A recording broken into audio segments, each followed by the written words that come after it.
YouTube to wake up. Oh, look at YouTube. Being all spry.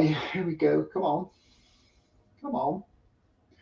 Good morning, Jake. Hello, welcome everybody to another episode of Making Turbo Pit Fighter, the post-apocalyptic sci-fi comic featuring Turbo, the strong female protagonist. And as always, people know you could still get a copy of our Turbo teaser number 2. We're in production of Doom Magazine's number 1, an anthology, and we're also trying to finish up Turbo Pit Fighter number 1. So all of that is in play, and we talk online. We used to draw and ink side by side, and Kurt is probably going to be doing some inks today, but Yep. I'm still working on the lettering for an 11-page comic story called the Secret Chronicles of the Duke, and I'm going to be jumping back into that. Um, Kurt, my progress has been pretty good. Last Sunday, after we got off the air, I worked on 2 more pages, so I finished the letters, and then yesterday I finished a third page, so I'm up to page 7 now. Oh, Um, sweet. and I also finished the cover for the casualties. I replaced the casualties in the masthead, and I could show you that actually. I would love to see that, Jake. Yeah, well, and I should have made that my opening picture. Next week. Next week. It could be next week. So, But yeah, but it looks nice. Yeah, yeah, no, I go was ahead. just going to say, as everybody sees on my screen, I have completed all 1, 2, 3, 4, 5, 6, 7 elements. I'll show them. Was able to scan them and then clean them up. You'll see here. Went outside of the lines in my coloring. And then save that as a PSD file, and then stitched it together as it was in the original large format drawing that Jake did last year. I got a hold of at IC3, and that's in a PSD for Jake. So these are all of our what do we call these elements again for the Yeah, the good question. So what you're looking at are we published a set of bullet points in our teaser, and it's kind of like an info page that talks about the end of the world timeline and all of the characters and storylines that we're developing. And we're just doing this in prose, in text, so it's just sci-fi writing, and it's available on our Substack at Doommags. If you go to our Substack, and I recommend Substack these days there because they're offering really good free tools for people to do live streams. and you're And killing it, by the way. You're killing it. I really want you to hear me say that you are I really did one killing it. yesterday. Woo! Yeah, and people, I don't know why more people aren't going on I Substack on agree. doing a live draw. I Um, agree. just to like get in touch with your following and build your following, but the tools are there, and I don't, I predict that one day they're gonna take them down, or charge or something. But for now, they're free and available. It's a great compromise because Substack gets the content to build their platform, and the people get the tools to build their followings, hopefully. Um, anyway, I was on there yesterday, and so Kurt is showing some of our characters and storylines turning into art for the first time. And if you start up at the upper left, you can see that we have the character Shankra, and she kind of starts things off in the beginning of the story timeline in the 2080s or 90s, I believe, with the fight against the pleasure bots, which are taking over society. Um, she has a lot of gifts and abilities, but they're mostly like psychic, and she can enter like a psychic plane, and there's going to be a lot about her, and her incredible sacrifice. The next is the Duke, the Secret Chronicles of the Duke. and that is being published very soon. It's definitely happening this year in Doom Magazine #1, and I have the cover here open now on my side. Oh yeah, cool. Yeah, so I put the masthead in. So the Duke is going to be in an 11-pager, plus a little bit of lead-in text. It's awesome. Oh, it's great. Alex Oh, Turbin is doing the pencils and preliminary inks, and then Kurt takes over and does the finishing. And so that's going to be a story about a pro wrestler who becomes a governor, who becomes a convict, who becomes a cryptocurrency financier, and then he becomes basically an assassin, a D. Huberton assassin, and he goes on an all-out assault, and he's assassinating the D. Hubertons. He does not working for the D. Hubertons. Right. He's an attempted assassination of them. The leader of the resistance, one of the leader in his time of the resistance against the corporate takeover and the economic enslavement of people and economic ultimatums. So that's in progress, and people are going to be able to see that 11-pager. I'm going to be working on the lettering for that today.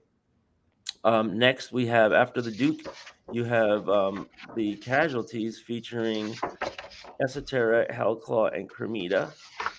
And they are the super team called the Casualties. You can see Kurt down here. I put their logo in the lower right here now. That's sweet, man. That's sweet. Yeah, and so now it says Doom Magazine at the top, and I have the logo here. Doom Magazines presents Doom Magazine,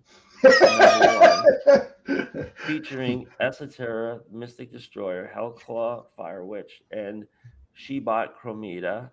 And it says right here, introducing the Casualties. Yeah, and then it says down here in the corner, plus Turbo Pit Fighter.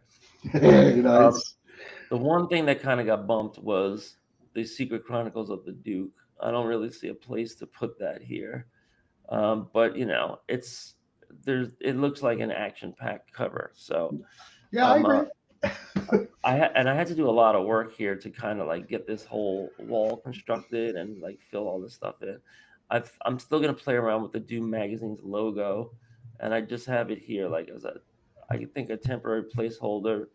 I might have to redesign it for this cover, but this is what it looks like real big right up here.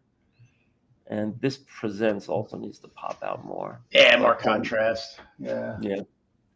I think if you could go with like a lime green, that would be a good.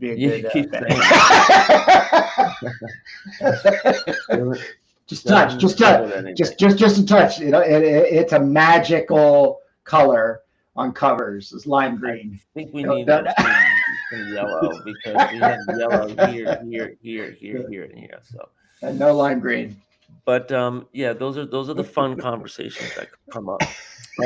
Anyway, the Casualties is a great little character storyline. It definitely looks like superheroes, but it's not actually superheroes. If you read the story, it's scientists and futurists, and they have powers, but we do try to explain them in a different way from just like superheroes, because like with superheroes, the physics don't work, right? You cannot, like, Superman cannot pick up a building because the physics don't work, right? It's just not going to happen. And in our stories, like, we have super abilities, but it's only because I think they're going to happen in real life in the future. And one other note about the Casualties is that I already started the advance work for plotting out the entire Casualties #1 comic book, which I'm going to pencil, and then I don't know what's going to happen to it after that. But I have the whole thing mapped out in thumbnails, so I'm really excited about the Casualties, and I kind of work on that when I'm bored. I went upstairs watching TV, and I don't like the TV show. Going down to the lower left corner, we have that's the Quantum Druids, and they're kind of like threaded through the entire storyline. These, the point of this is that, and this is happening in real life, is that scientific discoveries can be very dangerous, and um, when something is invented or something is discovered, it can be weaponized, and the government wants to know everything, and all different world governments want to know everything so that they can get ahead of things and they can use it to their advantage. So the quantum druids are a society of scientists that pledge only to use their scientific knowledge and discoveries for the good of humanity.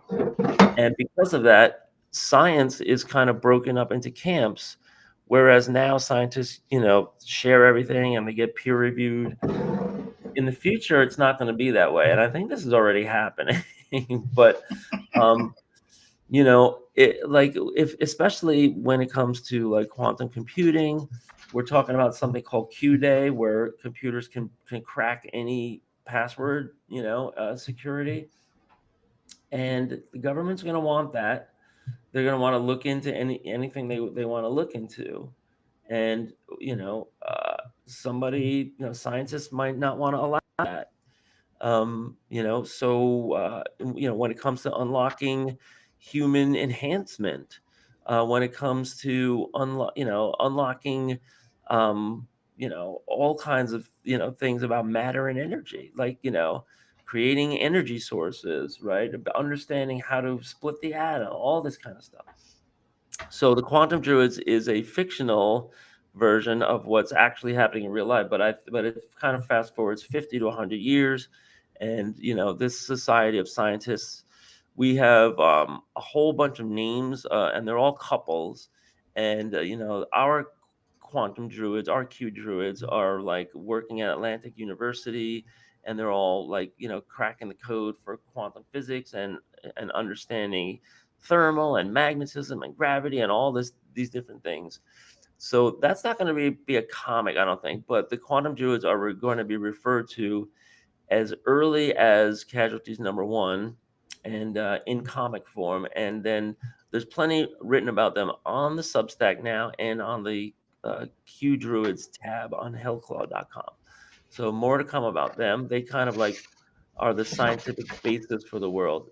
And Kurt, we're also going to show the De Huberton scientists in the storyline and how they're kidnapped and they're kept on. They're in slave labor camps and they're forced to work.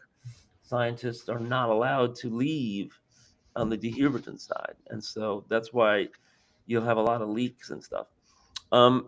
This brings us to Elevena 2222. She is Esoterra's daughter. She was synthesized in a lab, like a test tube baby. There is like donor sperm and Esoterra's eggs, but she was created to be the ideal human, and so she's like strong and wiry and everything. But mostly it's like her intelligence and her ability to think like 5 steps ahead at simultaneously, and the fact that she's a child prodigy and she does all of this. Testing of enhancement on humans and animals. And Esoteric gives birth to her on purpose to save the world, to be the leader of the resistance against the Dehubertans, and notably to get ahead of the Dehubertans' race to enhance humans. So she does that, and things go terribly awry because some of her research is stolen by the marauders and who are working for the Dehubertans, and they get some of her insights through stealing it from Dardwick University and hacking them. But Elevena will be a great character, and I would love to have some comics of her, Elevena 2222, and her fight against the young unbalanced one. I have some great ideas for that.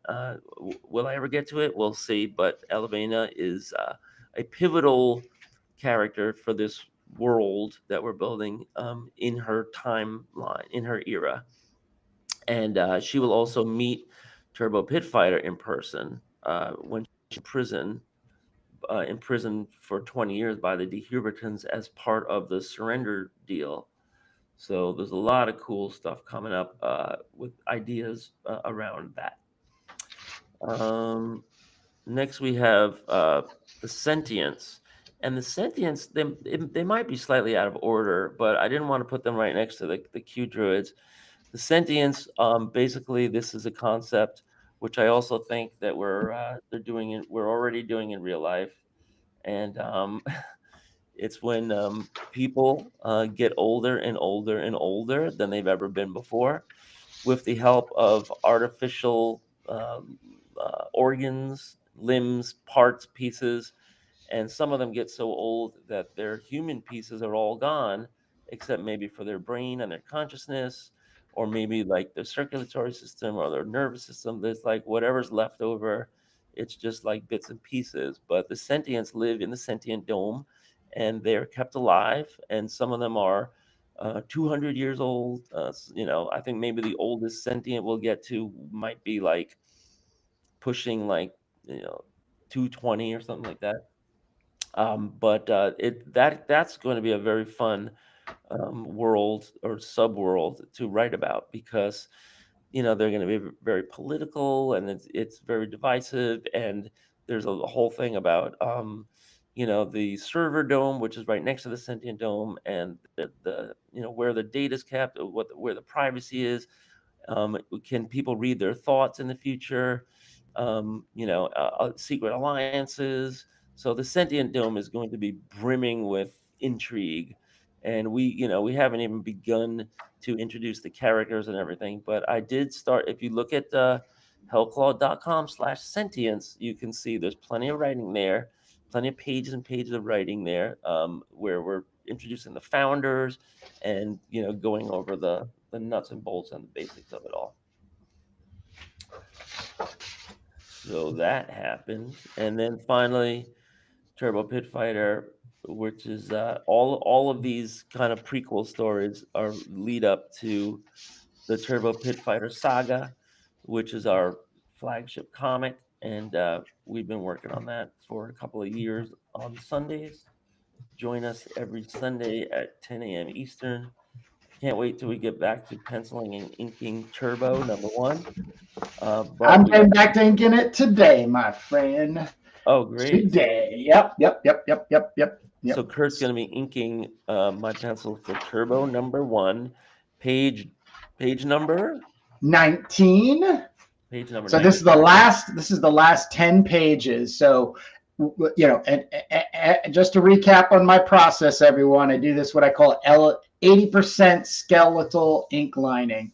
So, and these are all scanned at high res, for future use if we want to do whatever. But now I'm going to start heading into my tone and texturing, which is I'll be doing liquid masking with these cool pens that have this blue liquid masking fluid, which I'll basically knock out everything that I'm going to keep white, and then I'll end up putting a water-soluble graphite down just to create a gray level tone. And then I just start going to town, as you've seen me do before, where I get color pencils and markers and ink pens and spray paint and anything to get me the tone and texture for a really, really graphically readable black and white comic book. So pretty excited. I'm looking right here on my page at a finished page of Kurt's inks over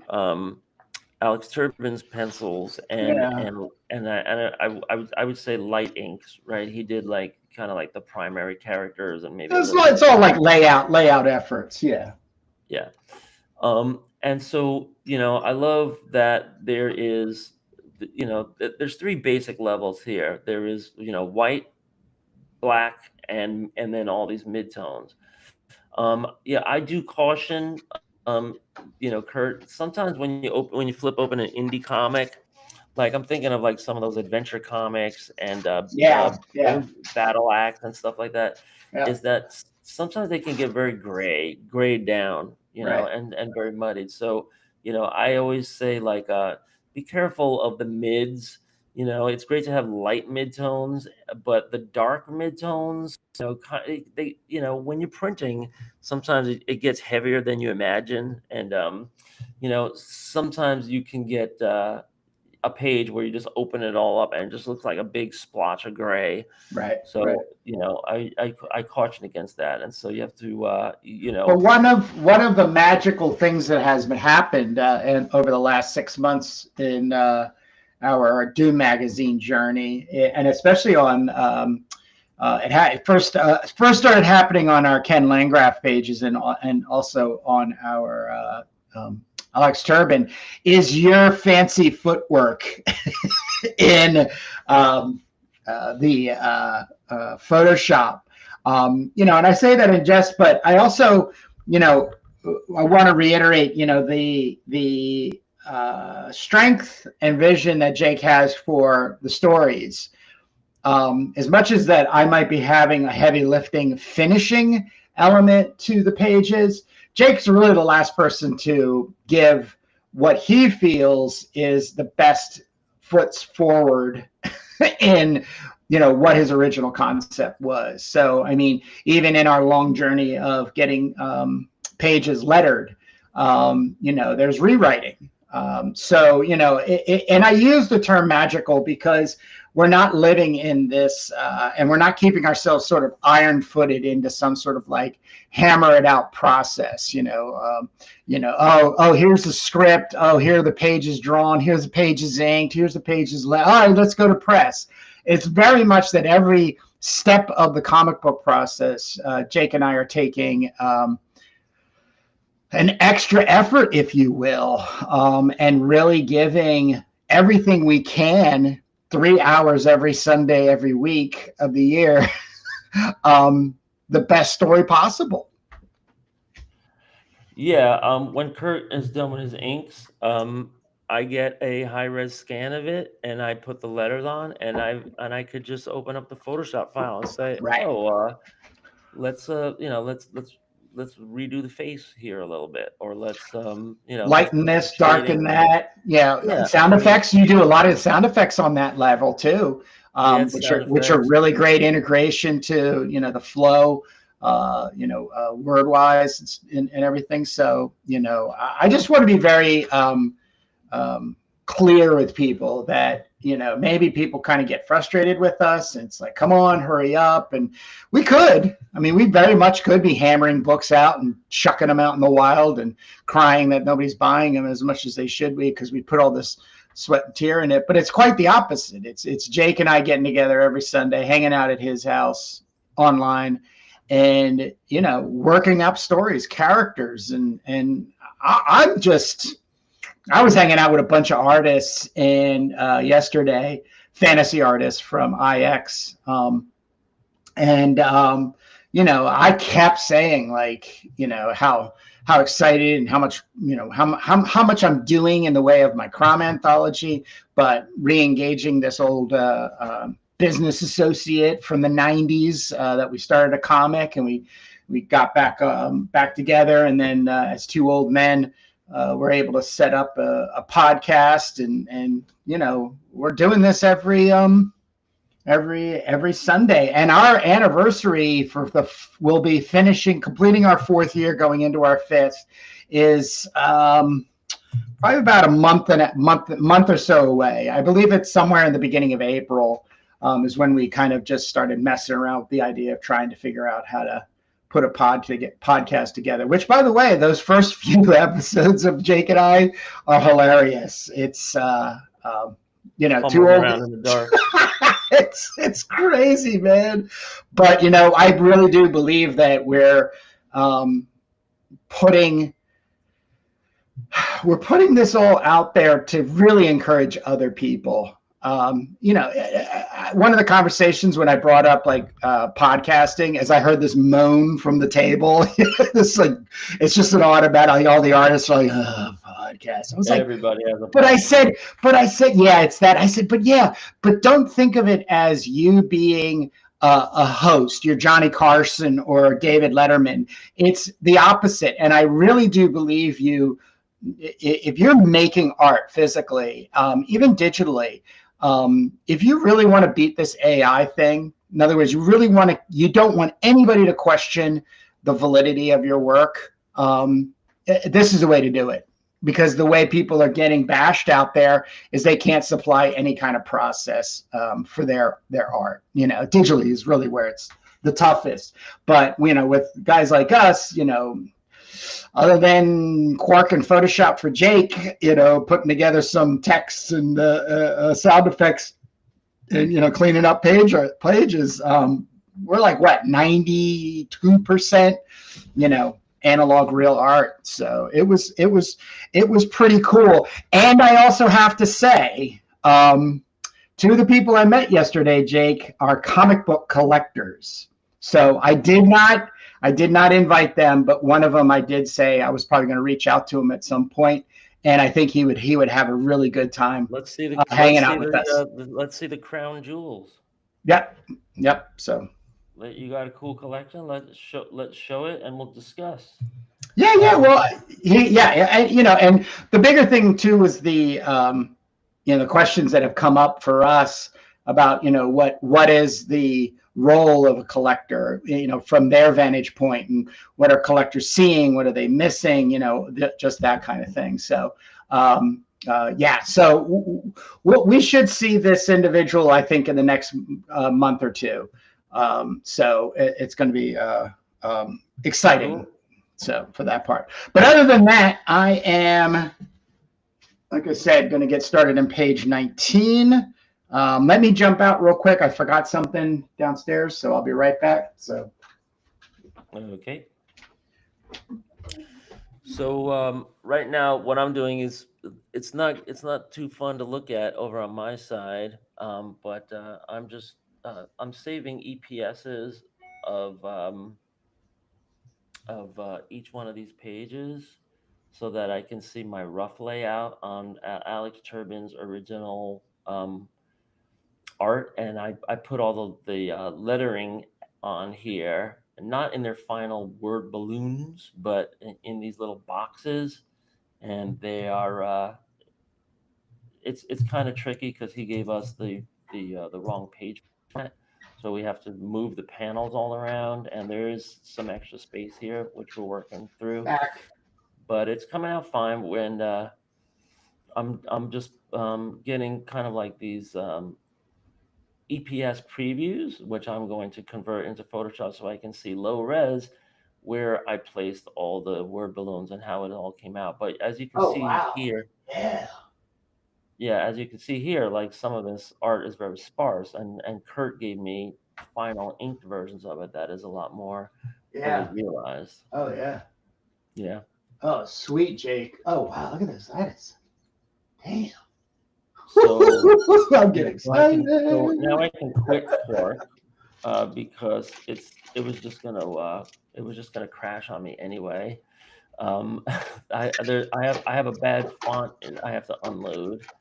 Quark hasn't worked ever since I created my own font, where you can't switch between apps.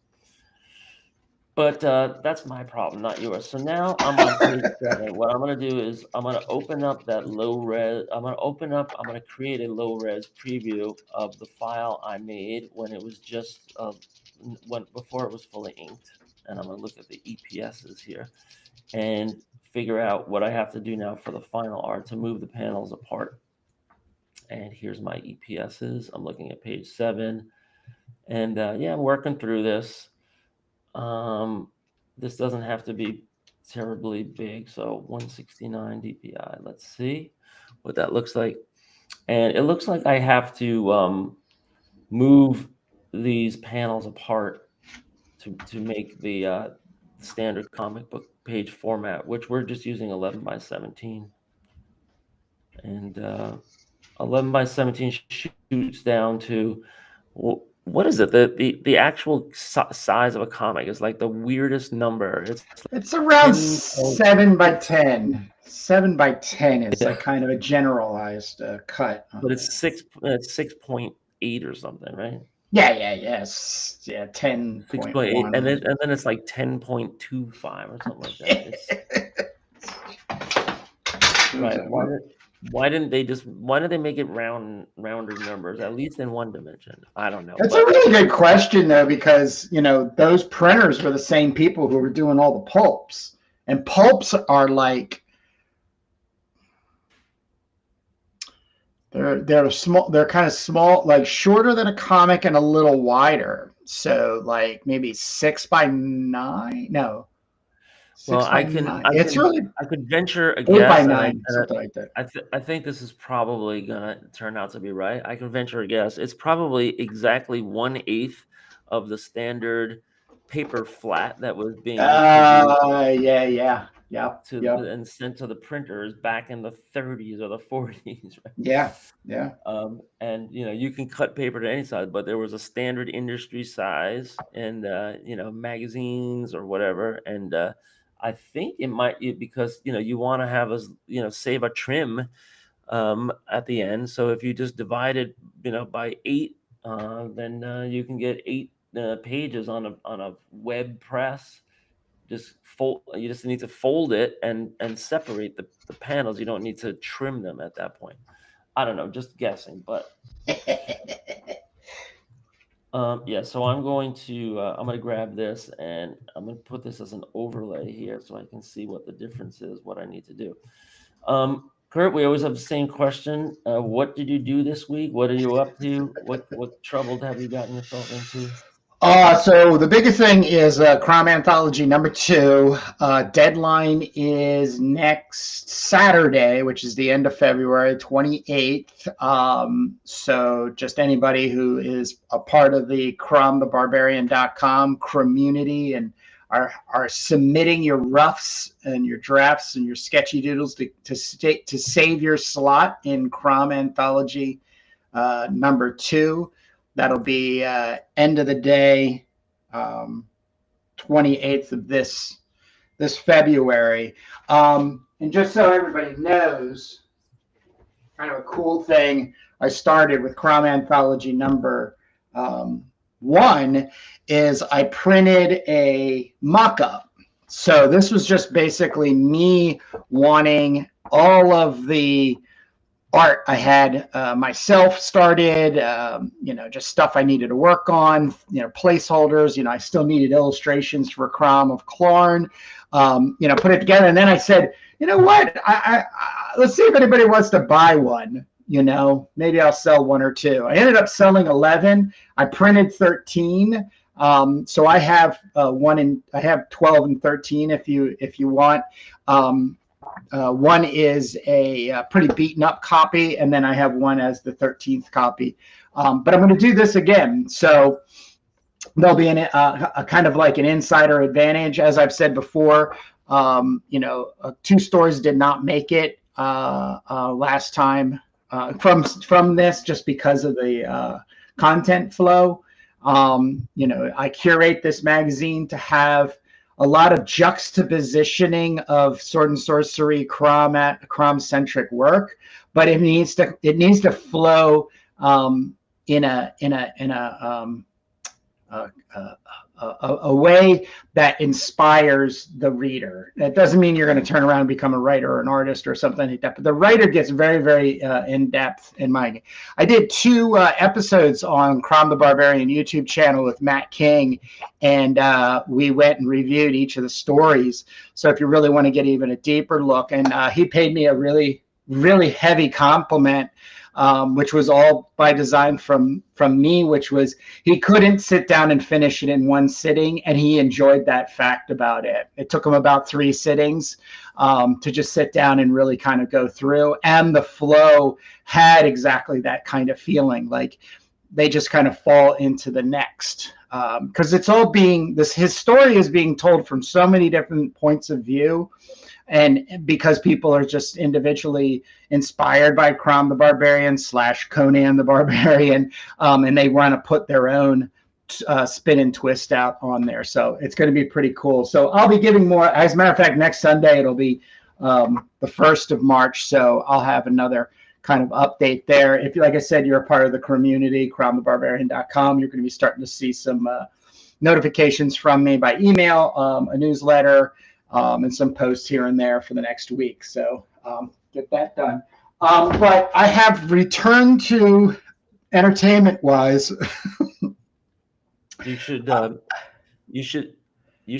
before you go on to the next subject, you should Yeah. let me respond. Oh yeah. Sorry.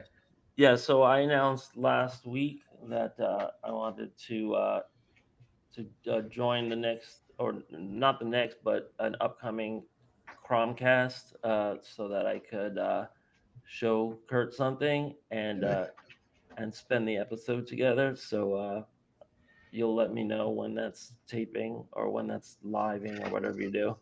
Yep. Yeah. And yeah, no, that's some exciting news, I have to say.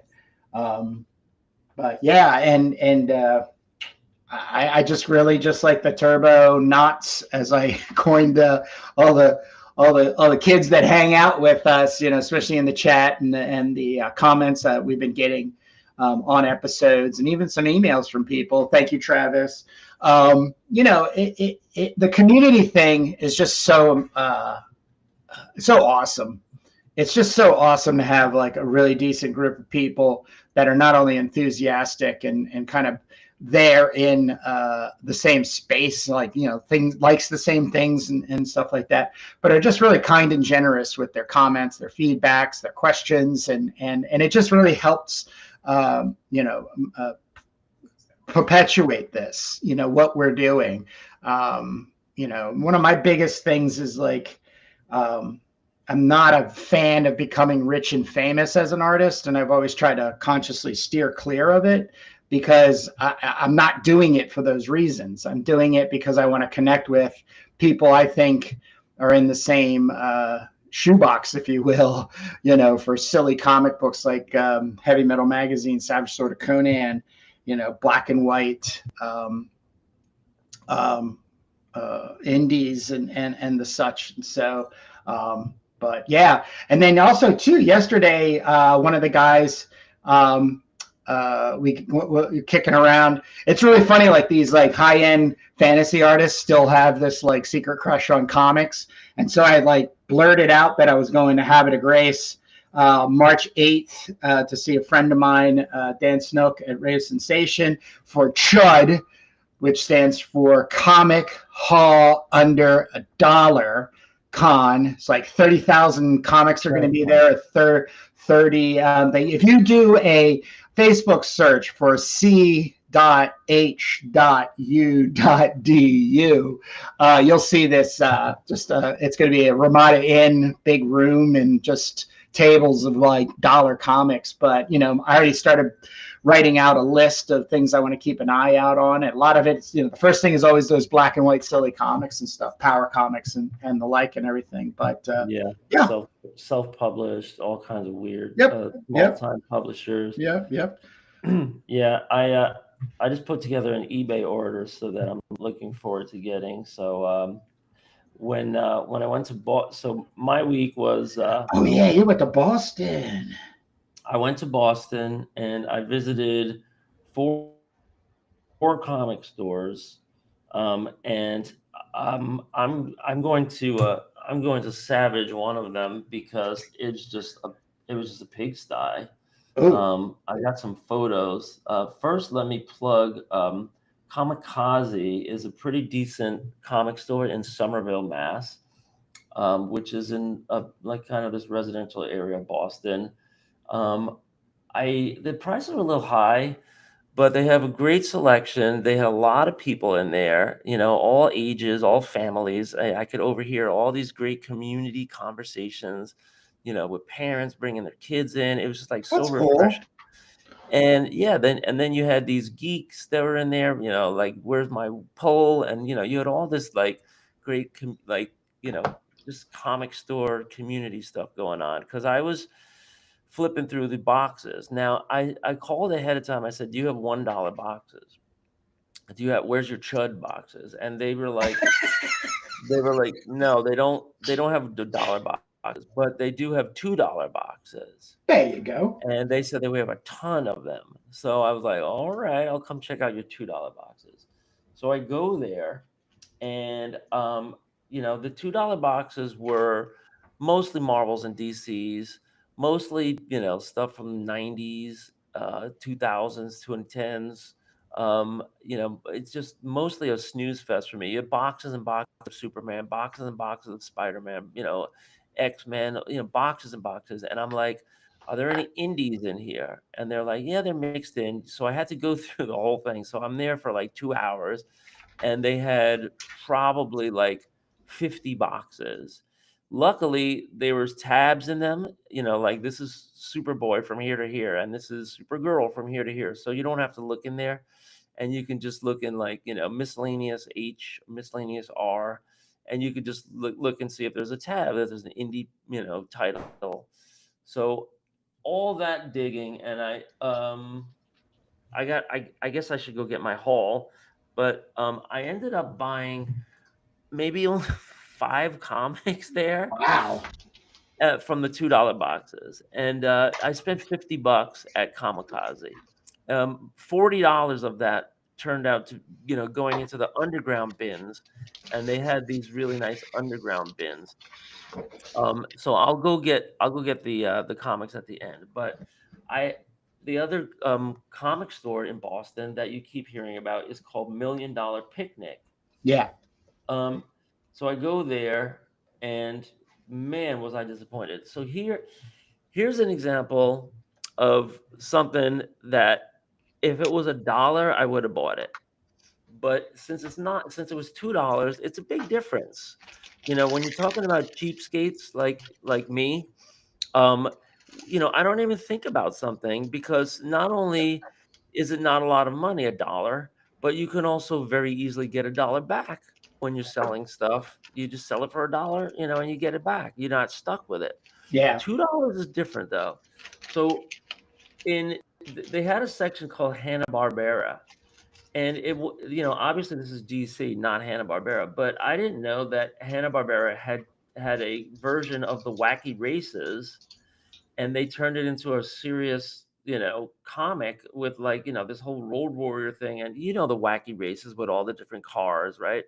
Yeah, it was like a spoof. It was like a cartoon version of It's a Mad, Mad, Mad World, or Cannonball Run. Cannonball You had Run. Dastardly Dan and Muttley. You had Prunella Prissy Pants. Yeah. You had like the lumberjacks. You had the military guys. You had the mob guys. It was all these different personalities, and I show this in my classroom, because every car had a different personality depending on the person that was driving it, right? You had the haunted house. I think and then they had spin-offs of these things, right? Like the Groovy Ghoulies, I think was what might have been a spin-off of the Wacky Races. I forget. Anyway, I picked it. I was gonna buy this because I really like this artist, and I want to bookmark this. Kurt, there's an artist that goes by Menko, and I took a photo of this. I didn't buy the comic, but I wanted to go look him up. He's a great artist. He worked for DC or Hanna-Barbera or whatever at some point, and so I didn't buy that. There was some undergrounds and indie stuff that I came across, and I have to apologize for the shiny plastic. But have you ever seen Gasm? Spaced Out Illustrated Fantasy? Oh, yeah. 1979. Yeah, Yep. I want to get a copy of this. It looks really good. I think I have one. There's a couple issues of that. Like it was a short series, 2 or 3 series. Yeah, they were asking probably like $25 or $15-$25 for this. I also found this one. This one you can hardly see because of the shiny plastic, but it's called Tales of the Kung Fu Warriors. Yeah, I'm starting to collect the ninja version of that, same publisher and stuff. That's some pretty solid stuff, man. Yeah, it's a little more kiddie than edgy. Yeah. But I just got the first 11 issues of Tales of Ninjutsu or something like that.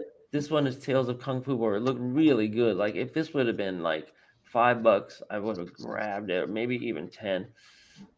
This is a comic that I think looked interesting. It's called Space Riders.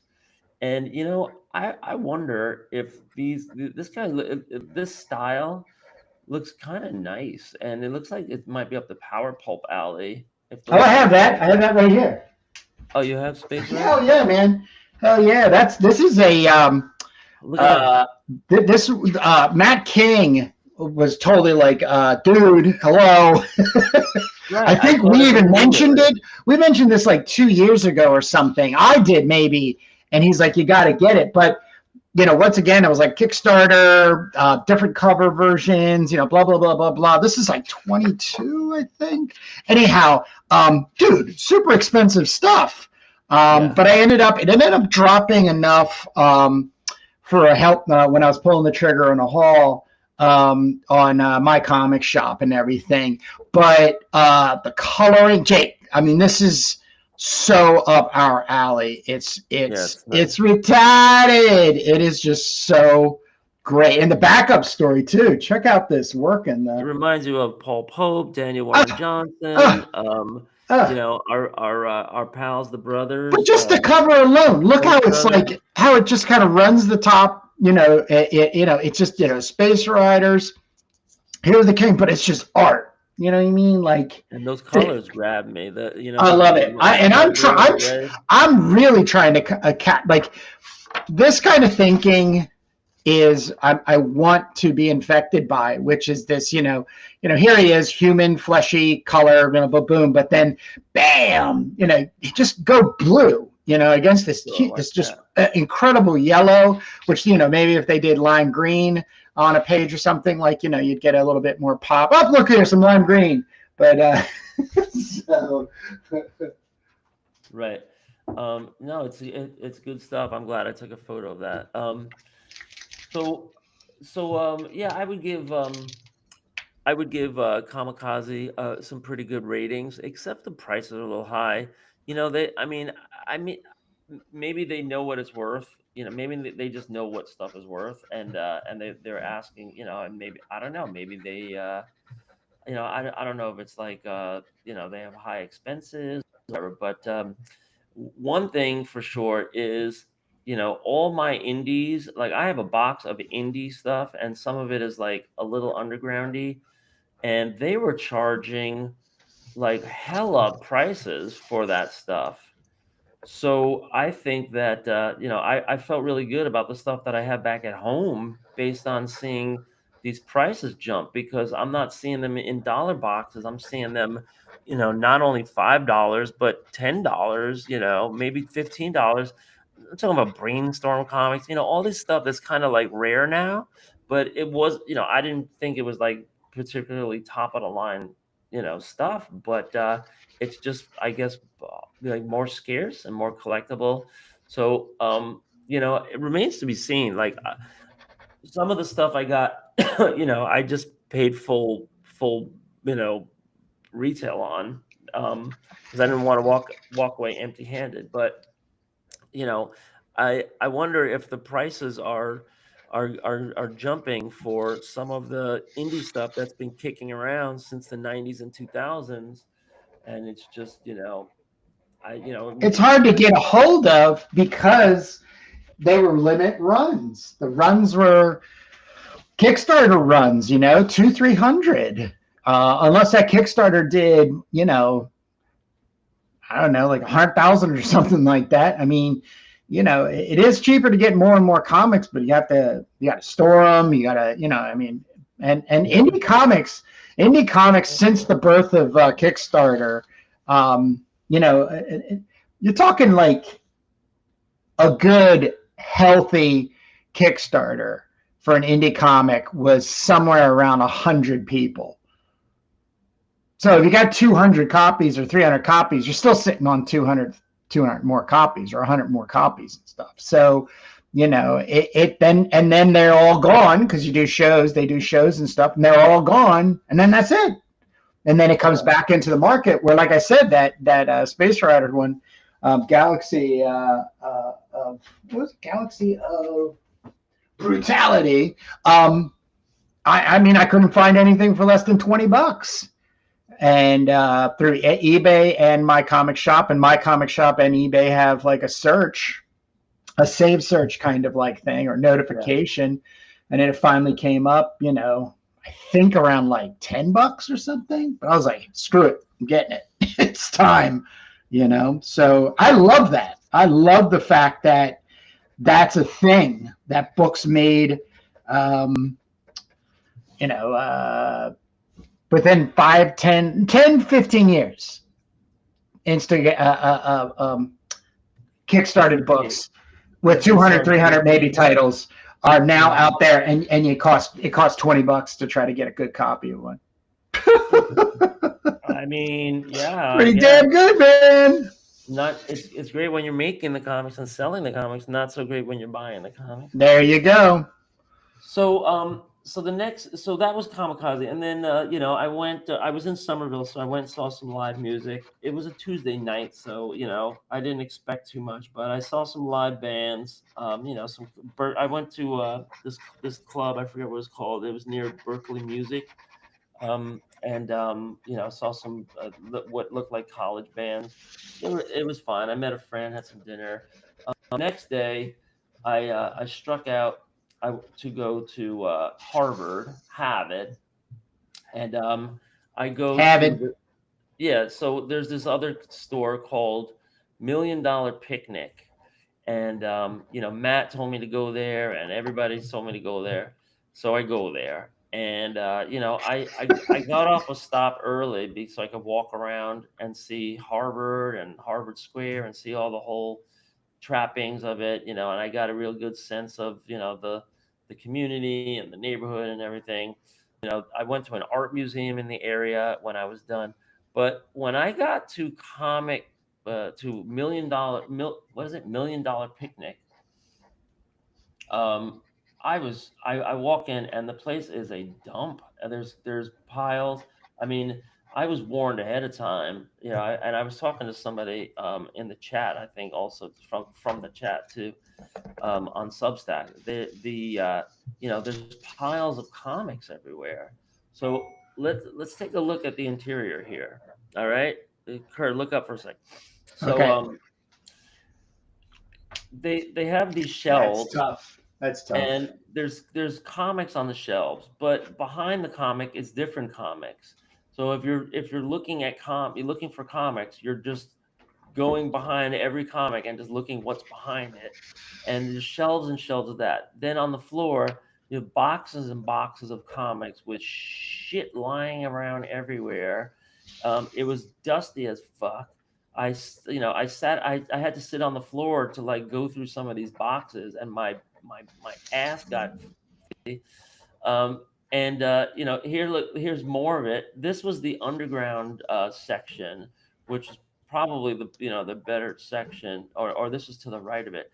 And you know, the shelves are just overflowing with stuff falling out everywhere. So then they just put it on the floor, leaned up, right? And you can just see comics in no order whatsoever, man, just lying around in piles on the shelves and on the floors. And I got, you know, every one of these pictures I'm looking at is like a different angle of the mess. And you know, it just goes on and on like that. Like, I can't even look through there. I can't even sort through here. You know, I'm trying to buy some stuff, and you know, then you get to the back issues section, and you know, it was dusty just to flip through it and just tickle through with your hand. My hand was filthy at the end, and I needed a wet nap because these comics have been sitting there and they haven't been dusted. You know, you got to wipe them down every 10 years or something. I don't know. And so I just don't know how they do it. Like, look at this. You know, this is all the kind of like back issue sections, and then all of these comics just lying around. Yeah, I've been in stores. I actually have known store owners like that, and it's basically, I would go as far as to say that there's some financial troubles there. They don't have enough staff.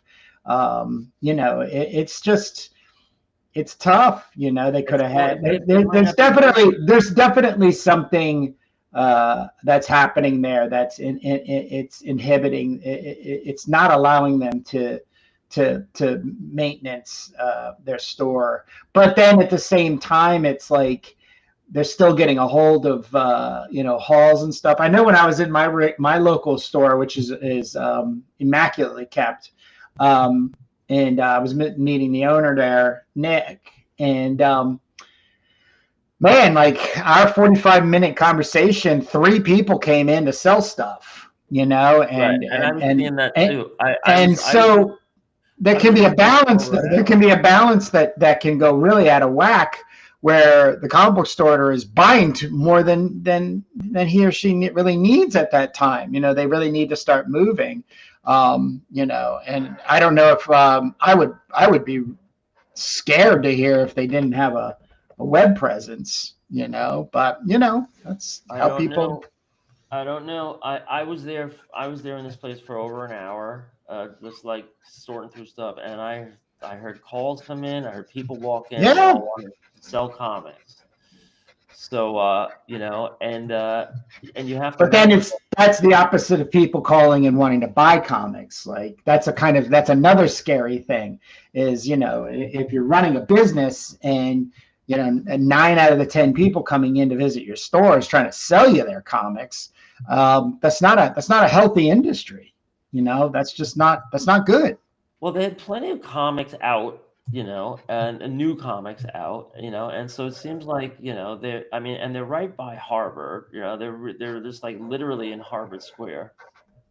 So I guess, any, and also they were very close to Newberry Comics, and I think Matt said this was the first location for Newberry Comics. It was upstairs in this like little mall, and I think he said this is it. And so I walked in there, and it was just like every other Newberry Comics. They have a lot of like merch and plushies and Funkos and manga, but only 2 racks of new comics that were completely disheveled, and no back issues. And then they have those multi-packs, which I sometimes buy. And I found another Newberry Comics in Quincy, or right across from the Quincy Market in the financial area, and that looked like a really, really big one. I wanted to go up there and just poke my head in and see what the difference was, but I didn't get to that. One thing I regret, I didn't buy anything from $1 Million Picnic. Sorry, it's called Million Year Picnic. But I regretted not buying this. Kurt, check this out. So I think this was a local Boston press, and they put out 7 issues of this Agent K. Yeah. And they all look like Marvel covers, but you look inside and it's great black and white indie stuff. Did you take pictures of the inside? No, I didn't, because I figured I would just go online and get it. So I'm looking online for this. I didn't pull the string because there was like 7 issues there, and I really wanted. I should have just gotten 1, but it looks like a great artist, and there's this Rotten Kid Press, I think in Boston, Inky Stories presents, and so I should have got this when I was there, but I didn't. And then here's the other one. You might know this one. They had this for $25. Do you know what this is? What's that? All-time comics? Yeah. So this is Floating World. I don't know. I've never seen that. Yeah. Well, I was headed back to buy it because I said, you know what, I should have got that. Like $30 for 25 for this graphic novel and 5 for this. And so I headed back, and then I said, oh, it started raining, and I look up on eBay. So I ended up ordering this off eBay for like $17. So I'm getting this one way or the other. Plus shipping and handling. No, that it was the shipping was like the shipping was reasonable. It was like it was only a couple dollars with shipping, and I bought another comic, to bundle it. But it's less than it would have been at this other place, one way or the other. So I'm gonna get that, and you're gonna freak when you see the insides of this, because all of these are different stories and different styles, but it's like perfect, like up our alley stuff. So I can't wait to see that. Cool. Yeah. And what else? What's this? I got a picture of this. Dog this was boy. online. Dog Boy. I don't know what this is. Oh yeah, when I was browsing on eBay, have you ever seen this? Yeah. Yeah, you have. Okay, it looks very retro. Looks interesting. Um, so that was my trip to Boston. High prices, and and then the one place was a pigsty, and that's my report. Okay. Sorry, but you know that's I think what that place needs, and this would be very very easy to get, is just a 12-year-old intern to go in there, and they will work for free. I know because I did. I mean I used to I when I was 12 or 13 or God whatever. help me. There was a guy named Roger Smythe. He was a Columbia professor of psychology.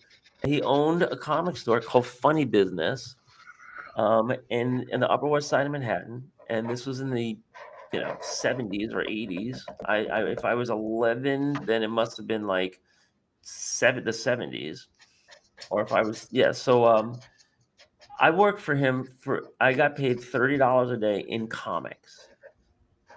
And so let's say it was like 1979 or something.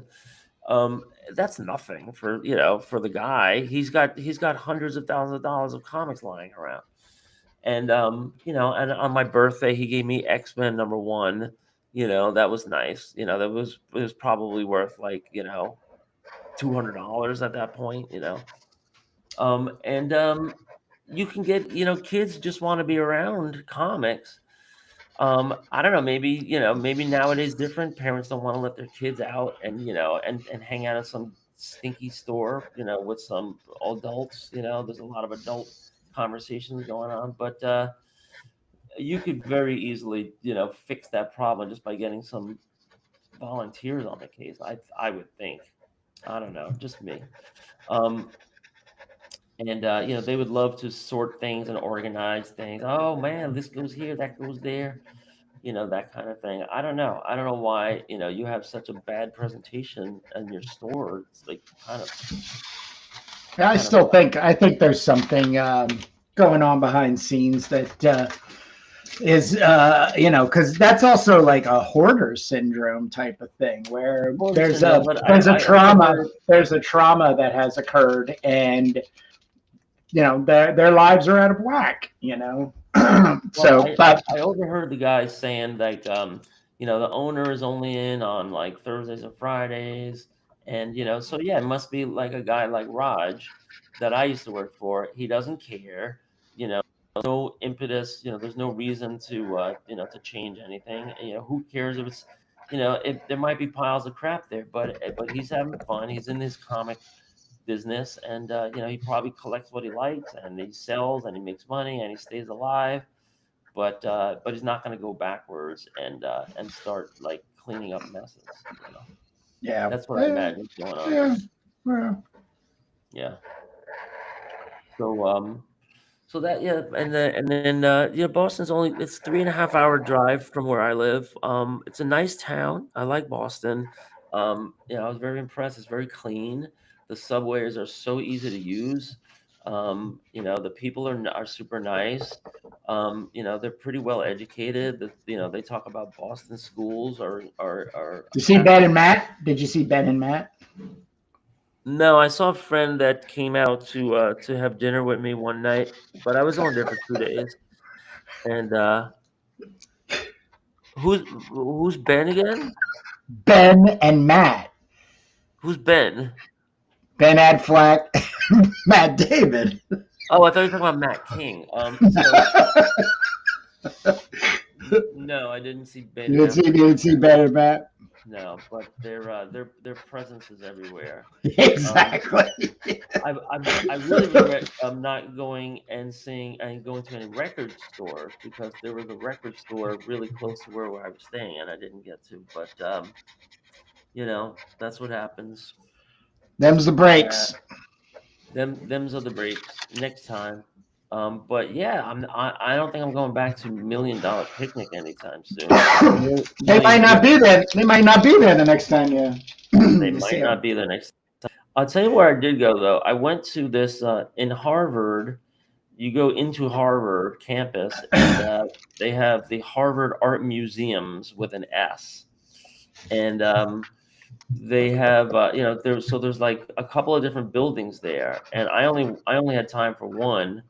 And you go in there, and there's Picasso and Rodin and all the big names, but not that big. You can get in and out of that whole place. It was like 4 stories, so you could work your way down like the Guggenheim. And they had like some ancient Roman, Egyptian, all that kind of stuff, and then they had some modern, and then they had some kind of like freaky deaky art like Pollocks and stuff, modern stuff. It makes you go and it was completely free. So I go in there, and I went up to the top floor. I figured I was going to work my way down, but I found out I saw that they have these like rooms with like glass doors, and you can just look in and be nosy. And it was like these preservation rooms, and you could see the preservers working right through the glass. And then they had all of these kind of like displays and all these books about preservation, and they had these comfy chairs. So I sat down in one of these comfy chairs, and I was like, and I got a book from their little library shelf, and I was just going to like do some sketching. And the next thing you know, I wake up, and they say the museum is closing. I fell asleep. You fell asleep. I fell asleep, and they had those nice plushy chairs. That's good. That's really good. I guess I just felt at peace, and so I would recommend, if you're going to Boston, it's completely free. Go to those museums, and you check out what I missed, and check out the one that I saw, and you can check out Harvard. There's some good around there. A lot of Asian food around there. I guess Harvard is very Asian these days, but yeah, that was my trip to Boston in a nutshell. All right. So, yeah, if I get a chance to go there again, I probably will. I would like to check out a Comic-Con there. I heard they have this thing called Terrificon, and maybe that would be worth checking out. But retail stores, kind of high. It's not like Florida. Florida, they have like, I went to Orlando. I went to Daytona. They have dollar boxes up the yin yang, and it's tons of Image and the X-Men and all kinds of 90s shit that you don't want, and DC, Superman, who cares? But mixed in, sprinkled in, there was tons of stuff. I bought, I walked out of there with at least $100 worth of comics, each one of those stores. And I told the talking about pricing, I told the guy, I was like, look, I'm buying these right here. There's like 30 pieces. I said, but here's another like 50 pieces that I'm willing to do. If you're willing to do a little better, I'll work with me. Then I'll buy all of these. But I didn't want to go $1 a piece on these, and they were like, all right, well, let me see what you got. And they were like, all right, I'll knock off like $10 or $15. And I was like, all right, that's fair. So we walk out of there with a bag of comics.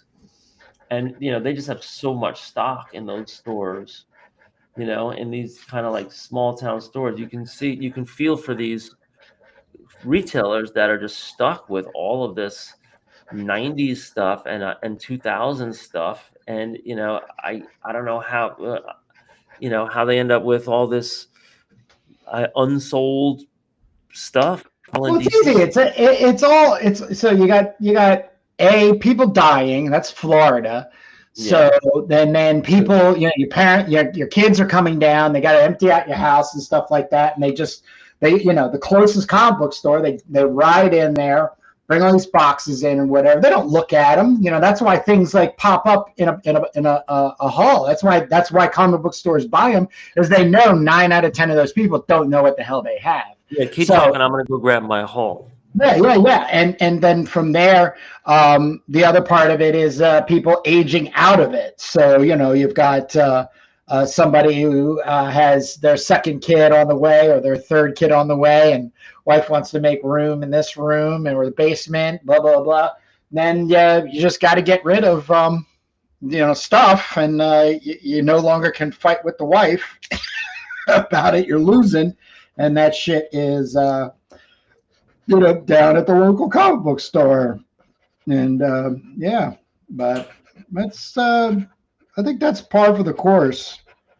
I just think if you are a comic book store, most definitely you should be, having an online presence. I know that's got to be like a murderous task, is to, have somebody log those in or what have you. But I don't know. I mean, there are eBay sellers that have 170,000 comics online. That's the guy I bought that piece. But if you're going to have 170,000 comics in stock, it's obvious to run a store. You know what I mean? Like, it's just obvious. So that's kind of like the tit for tat, type of thing. Unless you're just going to go warehouse level and you're operating out of like a storage unit, and your office is in. You're taking the orders from home, huh? You could also do whatnot sales, right? You could have live. Exactly. I'm gonna go through everything in this box, and if you want it, put a bid on it. If not, I'll just stick it back in the box. But Jake, going back to this individual for a Million Year Picnic, what have you, they might be the only person there. Like, I know a friend of mine who.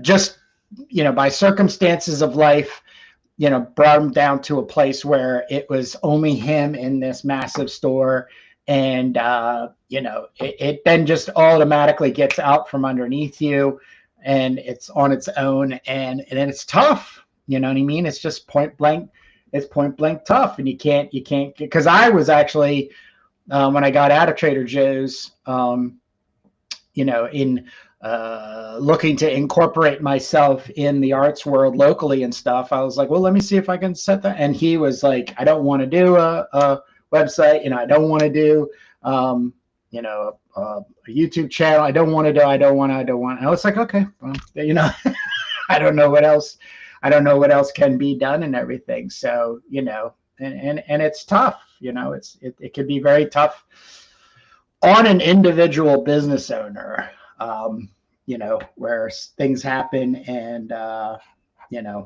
can't, like depression, some kind of trauma or something like that. And, it's tough. It's tough. Well, the comics keep coming and time flies, and, you get, I think when a comic store buys from, a distributor, Marvel, DC, or Diamond, or whatever. Yeah. They're like, all right, give me 20 copies of that. And they end up selling 10 or 15. So now you have 5 copies that are going in. And the next month you end up with 5, and then 5. So I'll have back issues, right? I'll sell them as back issues. That I don't know if that model is sustainable, because you're going to get online sales. I mean, you did exactly what murders comic book stores. What murders the comic book stores? You go in, you look at, oh wow, look at that book. Oh my God, $50. Let me see if I can get it on eBay. Yep, get it on eBay for $35. Okay, you buy it at $35. Like that. And you're buying it from that's murder store in a cheaper area. Somewhere in the United States, and then it's getting shipped to you, and for $5. So now you got it for $10 less. That's the thing. Like, it's kind of like, if I owned a comic book store, I would almost want to have maybe I would start it out this way. I would have a day of the week, like my slowest day, like Wednesday. Like, let's say Wednesday's the slowest day, but I would make me a deal day. And I would just sit in my store and wait for people to come in, and people would see that $50 comic book, and they would be like, "Oh man, I wonder if I can get it for $35." And you kind of, 35. How about we kind of, maybe a little bit of split on the difference, do 40. Yeah. I can do 40 and stuff. But that's a person who has the desire to be marketing themselves. And that's the difference between kind of creative impulsiveness, and owning a comic book store and having this and people coming to find you, just like artists. It's the same thing. But if you don't have that compulsory like marketing thing, like I just did, you're not going to survive. You're not. Because people forget for a while. They just forget because other things in life come along. Comic books are, as much as you would want them to be a priority in your customer's life, can't be. Not if you've got like, kids and a wife or husband or, whatever, your job takes you in these different types of, modalities. And, you're also in a band because you still want to play rock and roll. These types of things. There's multiple, I'm a big Game of Thrones fan. I got to watch this new Game of Thrones thing, blah, blah, blah, blah, blah. It's, we're involved in like a tertiary business. Like we're the third thing you would think of. Oh, I wonder what's going on in comic books. You know what I mean? Like that kind of thing. That's why the marketing part of it always should have some sort of like, hooky kind of grab. And I think that, once again, with Jake and I doing 3 hours a week, which is really all we can do based on our lives outside of making comic books, it's a perfect store because it's there. I think the one thing we're not experiencing is sales, but as I've said probably more off camera to Jake, is that we don't have a comic book yet. Like that's kind of the frustrating thing. What the hell is the yeah, well, we're still making it, and we're yeah. I mean, there's nothing wrong. We're not doing anything wrong. It's just we don't have a comic book. Now, the day we have Doom Magazine #1 in however many forms there are in order for people to get a hold of, it's going to be a different game. And especially when Turbo Pit Fighter #1 is out, I'll tell you right now, the ball is going to be rolling, And I think one of the things, predictably, I think we're going to do, I know you're going to do it, and I'll definitely be with you in support, is, the way you do your after party Substack, on Sunday evenings and stuff. It'll be like a whatnot.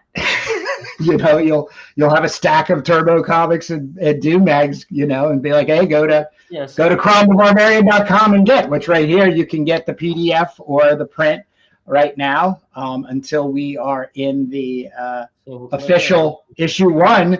You can get this. It's a teaser. It gets you started, but it also gives you a piece of ephemera for what it is that Jake and I are doing.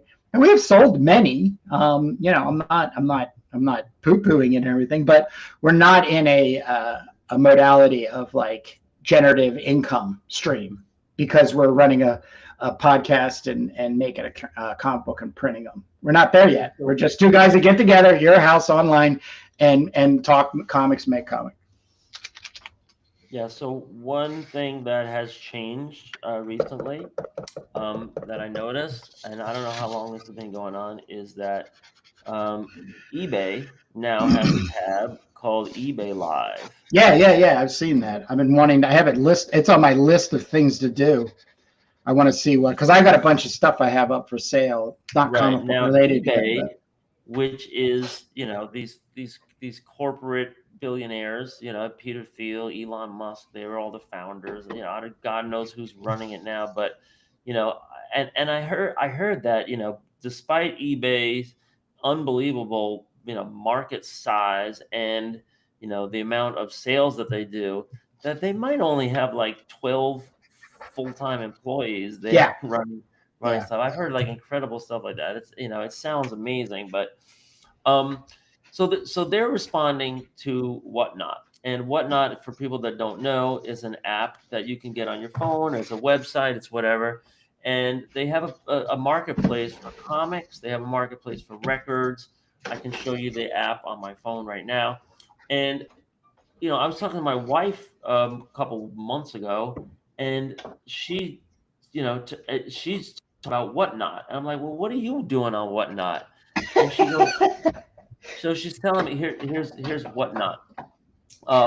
She's like, oh, Whatnot is the place to go now for used clothes.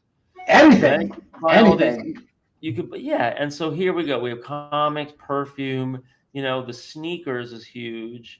Giveaways, grails, steals. They have live drawing. The people live drawing, selling original art and doing little sketch cards. So here's the tabs up front: comics, vintage comics, something called Riftbound. I don't even know what that is. Trading card games, home decor, arts and handmade, music, which they have a picture of an amp. This is separate from vinyl records, so that might be like guitars or something. I don't know.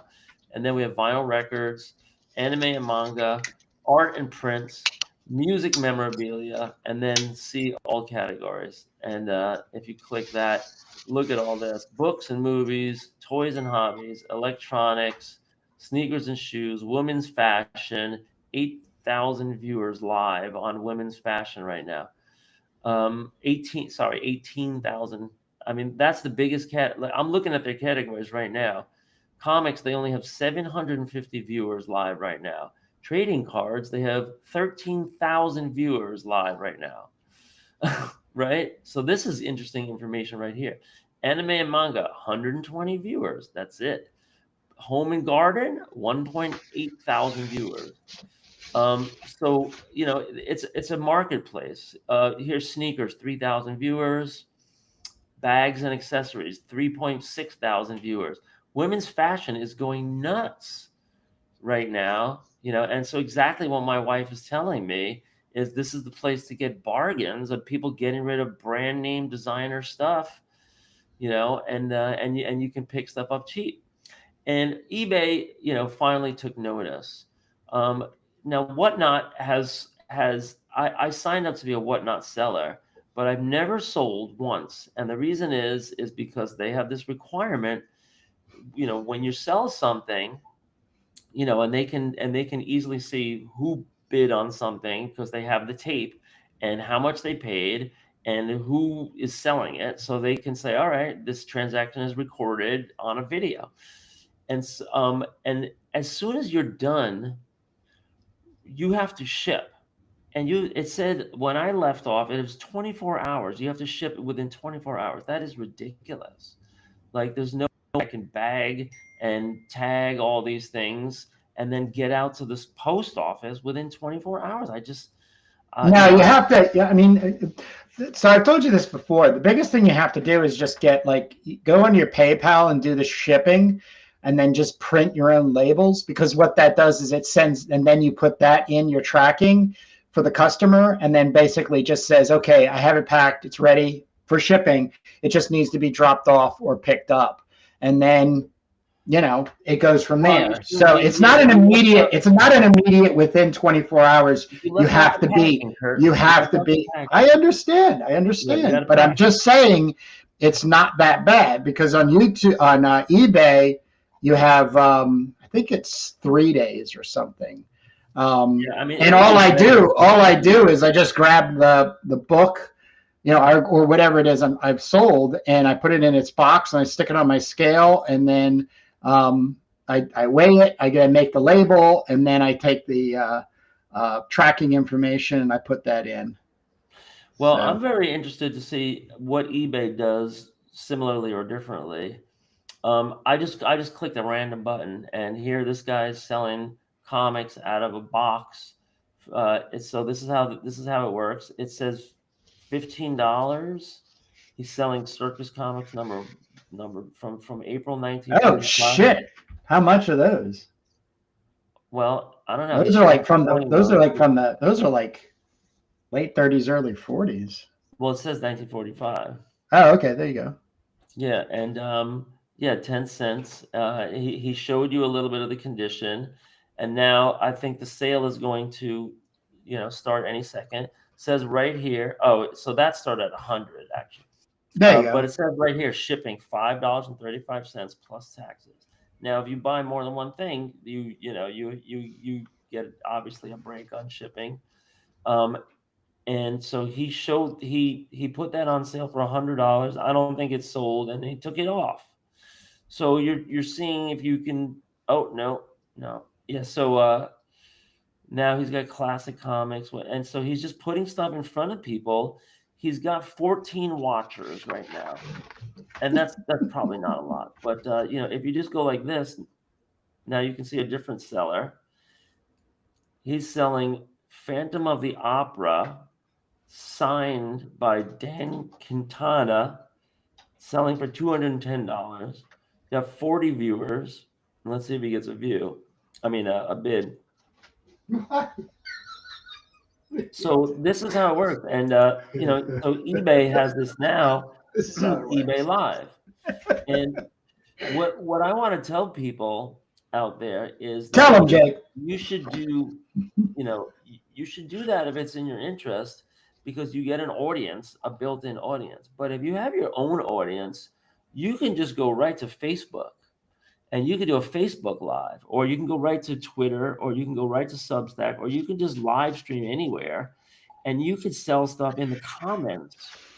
And there it's a little more tricky because, all right, you might have a joker who's just making a bid. It doesn't mean it. So that's obviously a waste of time. You're not going to ship anything out until you actually get the money. But, why pay eBay fees or whatnot fees? And why have this, timetable, where you have to, ship things? Why have all these, constrictions on yourself?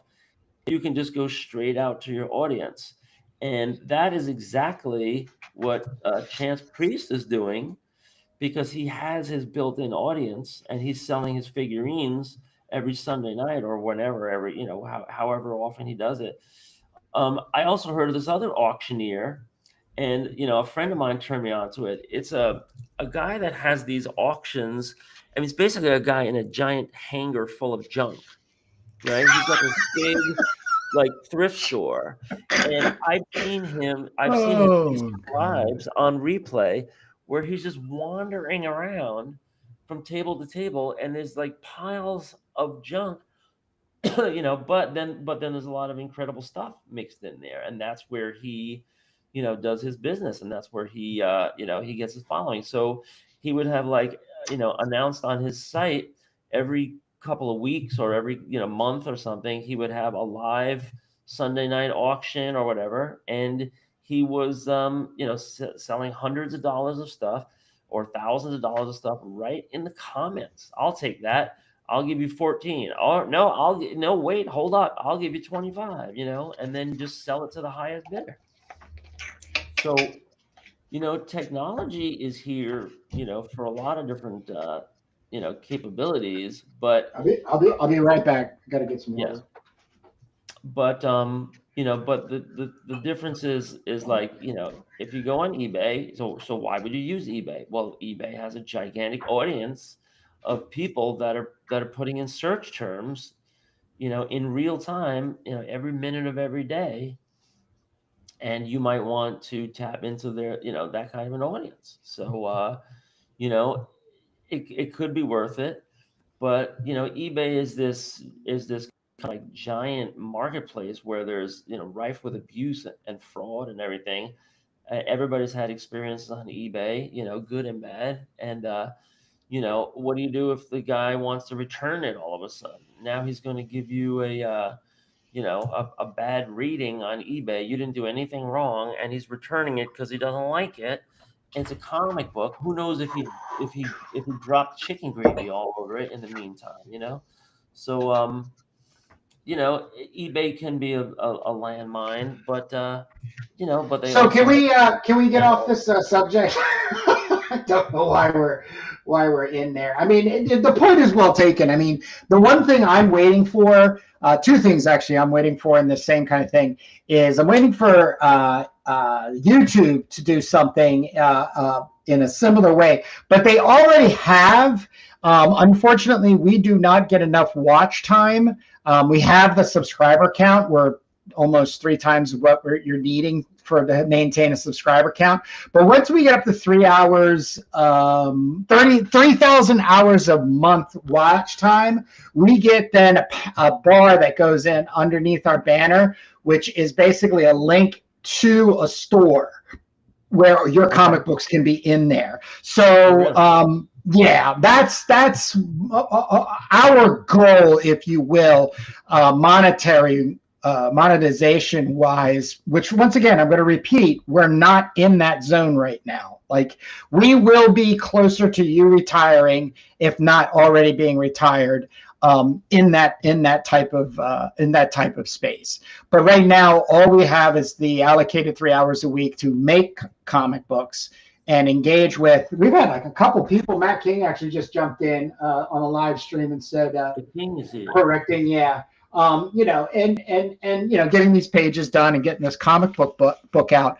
But you are right. You are right. If you have the will and desire, the means to sit down and sell stuff, you can do it. But once again, it goes back to your that tough comic book shop that you went to, and you know, there needs to be an element in your personality for marketing. That's just in my opinion. It's just not as easy, because, not to throw you under the bus, but you know, you've reluctantly not done whatnot because the 24-hour period of the packaging it and getting it to the thing. That's just a part of the marketing, you know, salesman monetization aspect of it. So I want to talk anime. I didn't get to finish actually what I've been doing this week. Okay. And that's what because I've been getting some really good feedback. Actually, let me stop that, put that on pause. We have gotten quite a few people who through Instagram that reached out to me. I don't know if they reached out to you, but everybody is pretty much unanimous on the not printing the 18 pages in the Doom Mags. Wait for Turbo issue #1. So I just want to thank everybody for hearing us, you know, being on the 3 hours somewhere along that line with Jake and I, and then taking the time to reach out and give us your input. You know, it really did endorse what Jake and I were thinking and feeling. But you know, you're the fan base. It's at the end of the day, we're hoping to actually make something for you. So just want to thank you for that. Did anybody reach out to you? Yeah, Matt said okay. Same thing as everybody else. Yeah. That was a couple people for me. But yeah, I've also had people giving me some decent suggestions. As a matter of fact, Matt, once again, we've been bouncing around. I fell into a new manga anime. You know, Sword and Sorcery is my shit. You know, it's always leaning in there. Bastard, as I had talked about. Sorry. Bastard's the one I just got into. Double explanation point. But Berserk, you know, I've just gone in there. But I'm this small, and this is really kind of the topic I want to talk about in American versus Japanese comic books. But Bastard is a series of comics that's, I think, on hiatus right now. But I'm really getting into it because it almost side parallels my General Crom or Genghis Crom storyline that I've just started that hopefully will be in Crom Anthology #2. But the character's, you know, this bastard, this guy who's, you know, evil-ish and, you know, so on and so forth and stuff. So really, really super cool. I've been watching the OVAs. Bastard, but you don't have it on screen? You have Berserk on screen? Yeah, I don't have any comics yet. This is literally just in the last couple of days I had come across this Bastard series of manga and the OVA. What's that? I said I came across a couple of bastards this week. Oh, Among Us? Did you? The train. Yeah, but the thing I want to talk about topically,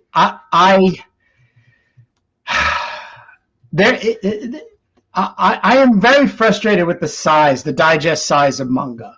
I know that there's a larger format for Berserk. I have not investigated whether there's one that, Yeah, I know there's one that's like maybe 2 more inches bigger that Viz no, put out I for saw a Bastard. hardbound. I saw it in Boston. There's a Yeah, hardbound, yeah. and it's not. I don't think it's as big as a coffee table size, but it's It's like definitely a little bigger than a bigger. comic book, right? It's like kind of like a bigger than a comic book size. Bigger, yeah. It's a big It's like an hardbound 8 by 10.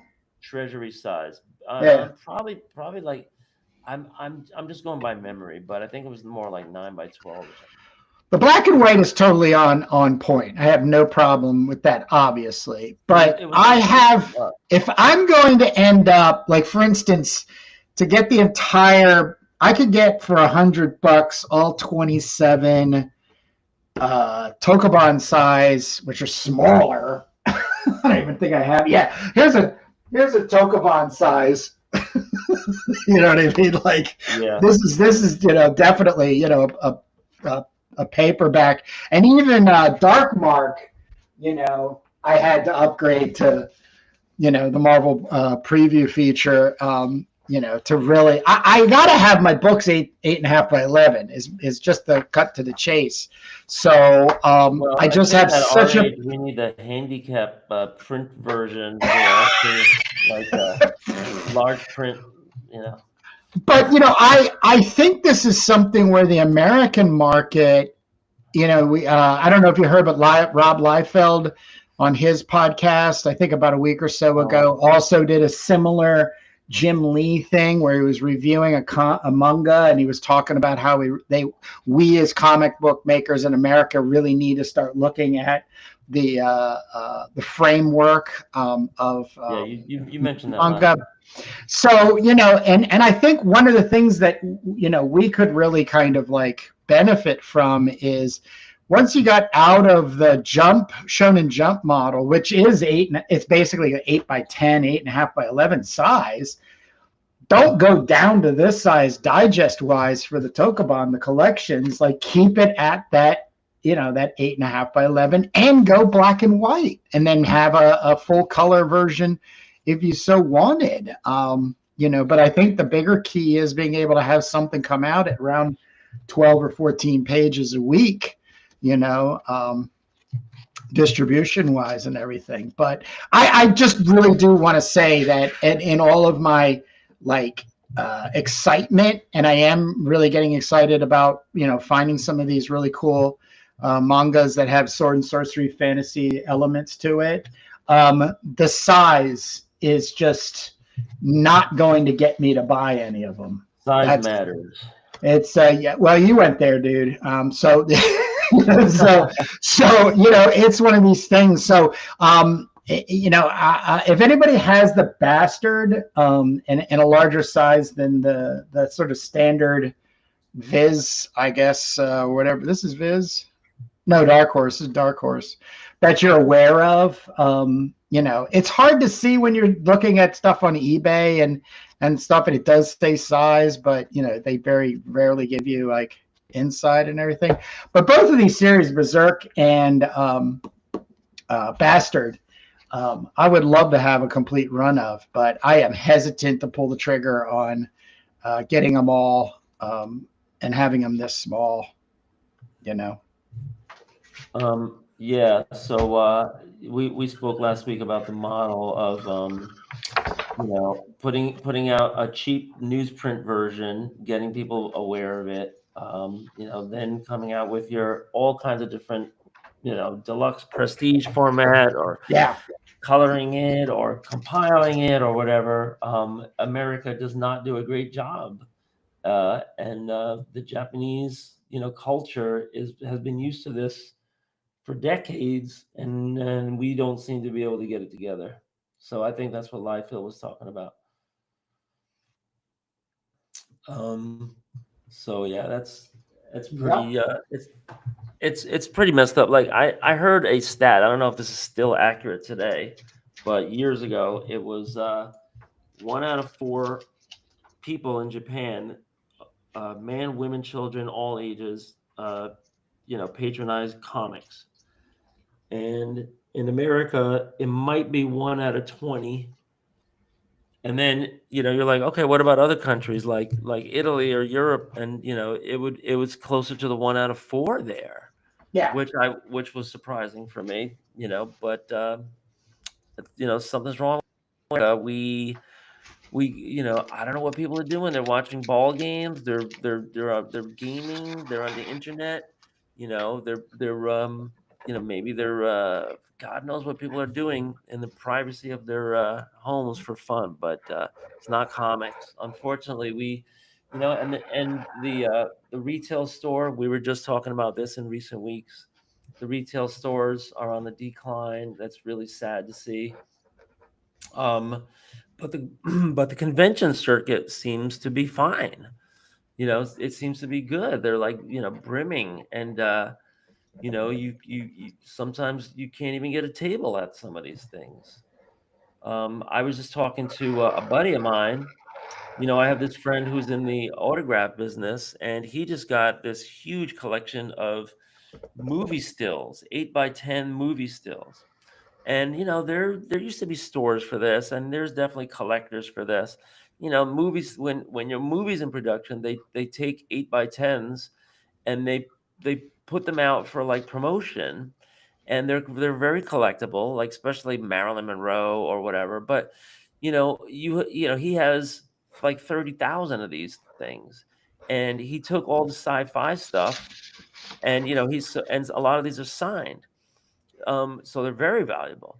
But he was like, Jake, you'll be my partner. Go get me a table in the Chiller Theater, which is this like long running New Jersey convention they have, and it's horror films, movie memorabilia, a little bit of comics, a little bit of cosplay, but it would always be the place you could go and you could see, like, oh, there's Julie Newmar from Batman. Look, there's the guy from the Alien movie. They're signing autographs. All that kind of stuff, and it's always very popular.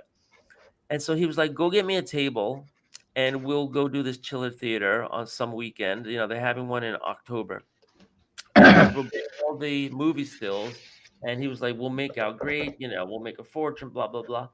And I looked into it a little bit. You can't get a table at this. Yeah, I was just gonna say. They say if you want a table, you have to attend Yep. one, and then Yep. maybe you can get a table at the next one. Yep. You have to have a New Jersey tax ID. Yep. You have to like jump through all these hoops, and it's like the demand is crazy. Because last time I was at a Chiller Theater, I was like more than 20 something years ago, and I remember I went to one because my friend was playing. They had like some horror bands, garage bands playing a festival at the end, and like in the evening at the hotel, and I was there to film it for them, and it was a great night out.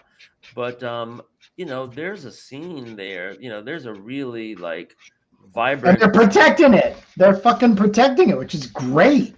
They're gatekeeping, which is great. They're making it so no knucklehead can come in there and just try to like, grab cash. It's not about that. It's about the community. And it needs to be respected. It's exactly what has me like just absolutely disgusted with comic books in general is the so-called convention scene. I think it's a horrendous, disturbing way of using the history of what this art form is in order to present it in a way that has nothing to do with the people who right now are actually continuing the art form and making comics. It gives them zero.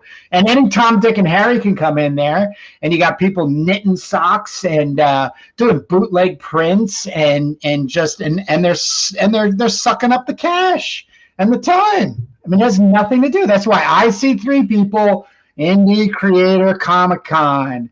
There's one in Jacksonville in what's Jacksonville's June something, July, and then we have the one in Providence, Rhode Island, Warwick area, in September.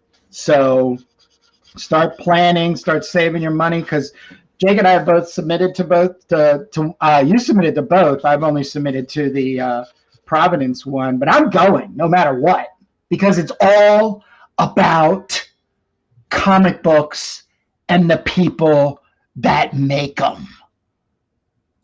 Yeah, some of these, well, we talk all the time about conventions. Some of them are getting like really afield with like the cosplay and the. They already have, dude. This is like 20-something years where it's just it's bullshit. I mean, for me, I know there's people out there that absolutely adore the everything that is permeated by the comic books, in from the movie and television, but the cosplaying and the bobblehead and the mugs and the t-shirts and the I can meet the stars and I get a sign. I get it.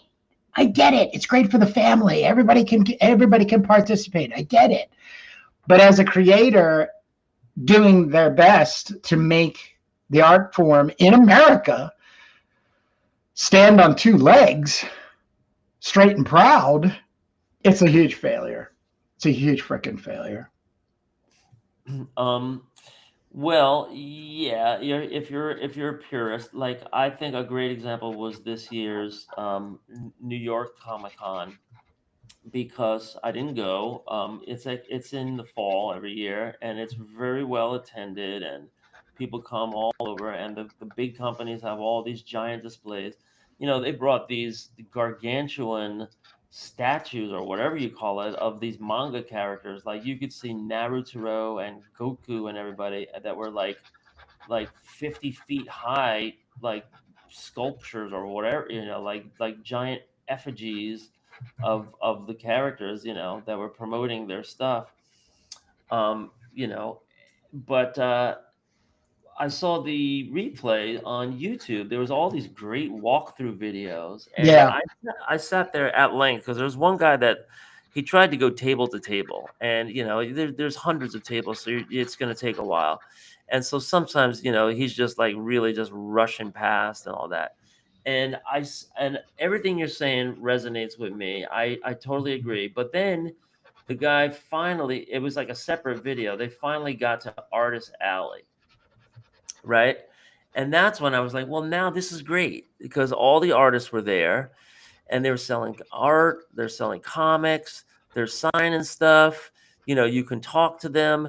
I'm sure that, that people are collaborating and they're getting to see each other in person, for the first time in a long time. All that stuff is going on. You see very famous names there. Frank Miller's there sitting at a table, all this kind of stuff is going on. And I was like, now you're talking, right? Yeah.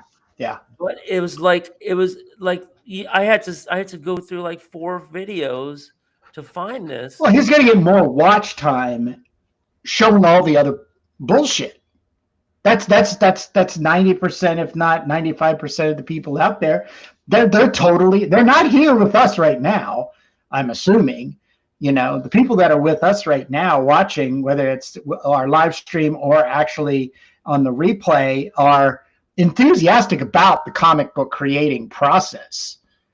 Whether they're a creator or not, they're just like a super, like that was the thing when I was talking to these 2 creators. I just really quickly was like, well, what's the passion about? It's like, oh, dude, I can't draw. I can't draw. I get these ideas and I watch these people draw, and I see these pages, and it's just so inspiring. All right, there you go. It's a great reason to be a part of something and want to, I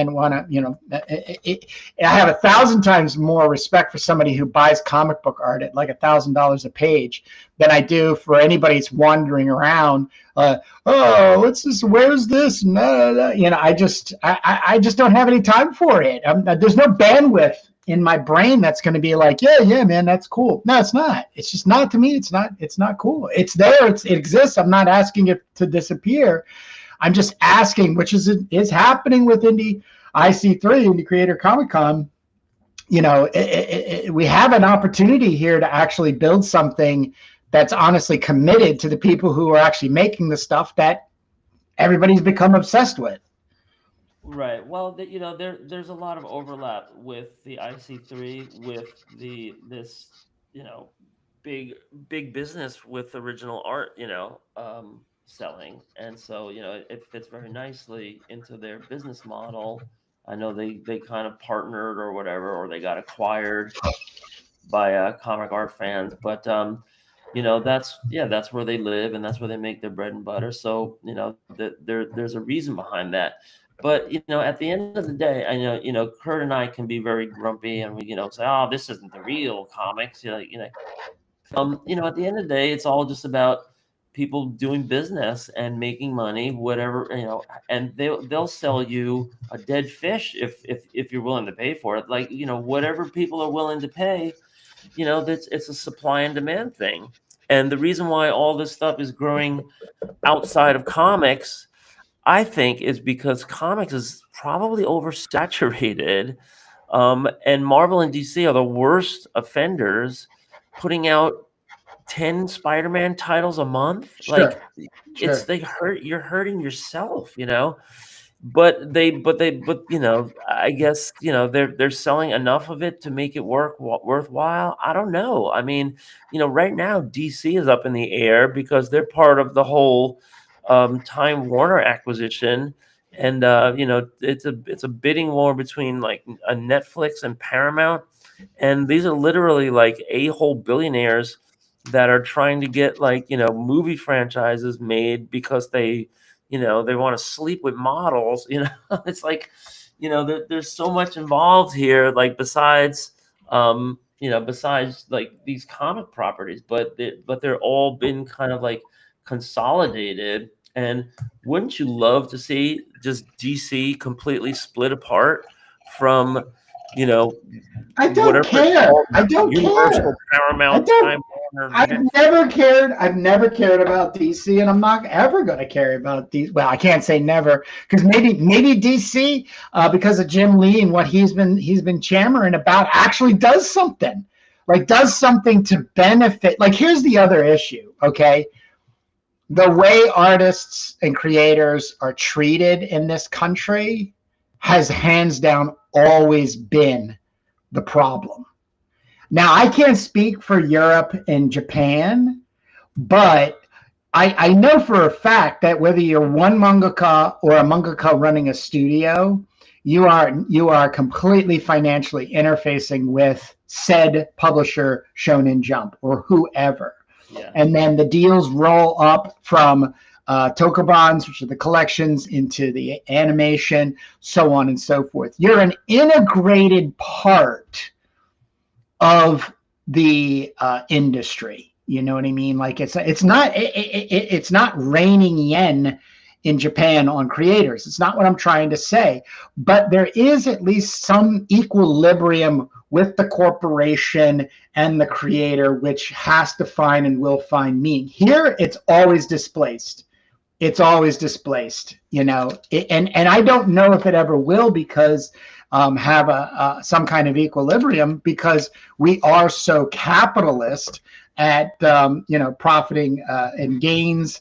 The only reason something is successful is because it's been seen by millions and it has generated millions. That has nothing to do with the making of it, let alone the mining of public domain and things that have fallen out of print and getting gobbled up by the Disney machine. We're not heading as a country in the right direction when it comes to mass creativity, or creativity on a mass thing. Like, I am like, if I'm not watching some of these anime stuff that I come across, I'm watching actual movies made in the 70s, which was literally the greatest time in cinema, or I'm watching people talk about it and sharing like what actually was going on back there, and why, how Martin Scorsese started. If it wasn't for Roger Corman, we would not even have Martin Scorsese, And once again, it's like, Roger Corman had a very streamlined, dictatorial way of making movies. but he was willing to give somebody like Martin Scorsese, you know, the time and to make that input, and then obviously, you know, step up from there and build his career. But I don't know, man. I just don't know about us, you know, in this country and you know how it goes. I think there's some things creeping around the corner, and like I said, maybe DC and Jim Lee wise up and I doubt it. I doubt it. I really Well, doubt it. you know, I've always been a Marvel guy myself. Marvel's part of Disney, so they're probably, exploited and protected at the same time. It's very valuable IP. Marvel sold for what was it, $3 billion in like 2006 or something. Um, I mean, there's always these great behind the scenes stories, and I'm sure Japan has plenty of those too. But Sure, man. I'm not saying it's a utopian yeah, society. I'm not saying that. I'm just no, saying it definitely goes but about it in a very yeah, but different way. I mean, the thing that we miss in the U.S. is like the small time or the mid level or maybe I should say the struggling artist being able to do their craft. I'm reading this Crumb biography, and it's talking about the revolution in underground comics in 67, 68, 69, 70, 71, 72, 73, and then it kind of dies a little bit. But you had people that could actually support themselves, doing underground comics. And and the main reason why it says in the book is because we could rent a flat for like $100 a month or $400 a Well, the month. head shops were the distribution. You've got to give it to the head shops for wanting something that coexisted with it, their own ideology, that and also perpetuated it in a very creative and honestly committed voice, like our Crumb, and there were tons of them. You know, it's like the CD movie theaters, or what they used to refer to in the late 50s, early 60s, Right, where they were called art house. But what that they brings up really were was being able to show skin flicks, to the public that wanted it, and there was a lot of them, and it was a way to make a living. so that brings up a very interesting point, because um, actually today you have more paraphernalia shops, smoke shops, vape shops, dispensaries than you did back then because of legalization. And you're not seeing the interiors. Like you go into these places. I mean, maybe you don't go into these places, but if you go into these I places, don't.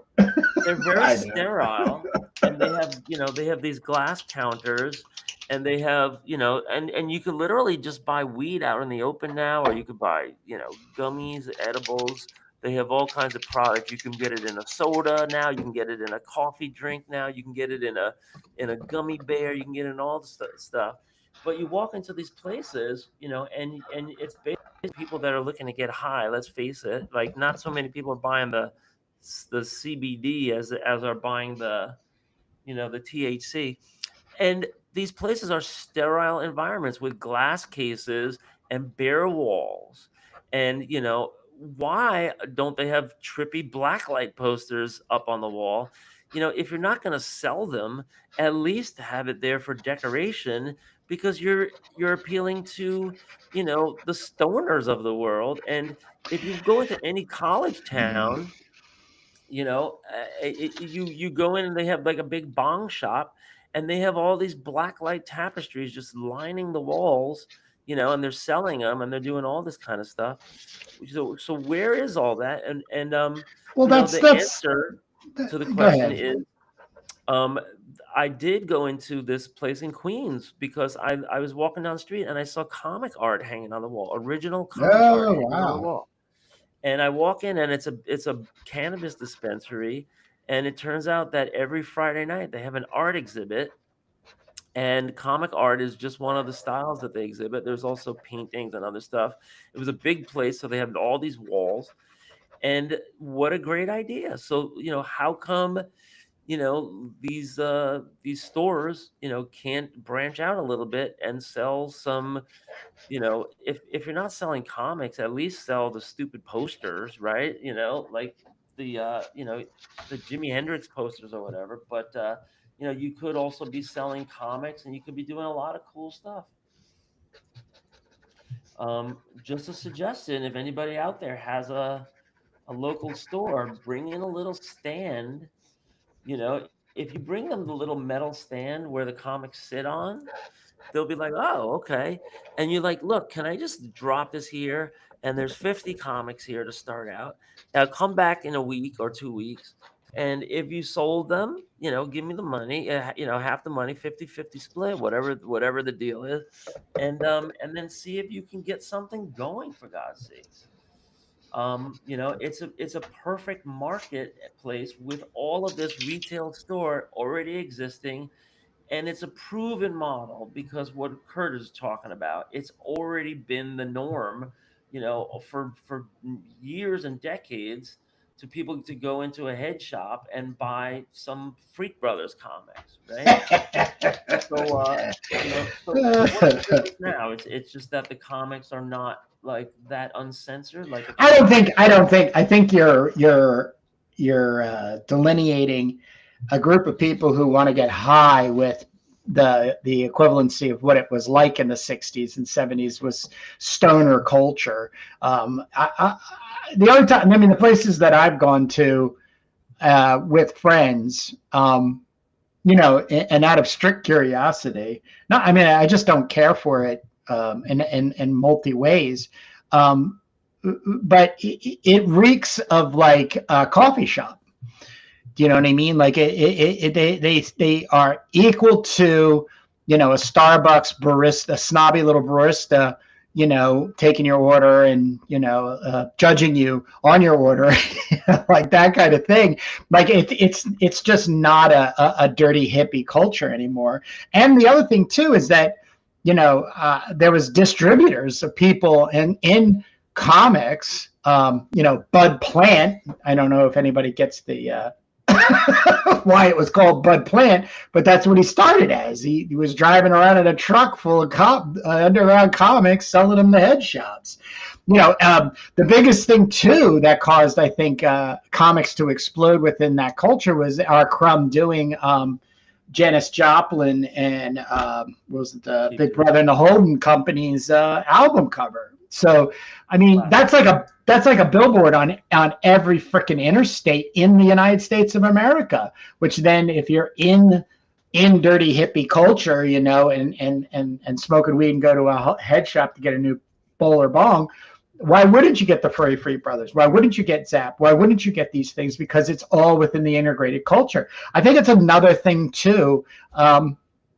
You know, I keep going on about this whole community thing, but I think that's one of the things that has been dilapidating and dissolving in our grand American culture is the, you know, the kind of larger sense of being proud of, you know, Marvel and DC. I hate when people say to me, ask me, what do you do for a living? I hate saying I'm just an artist, because that just has a whole nother, like, you know, oh, you're an artist?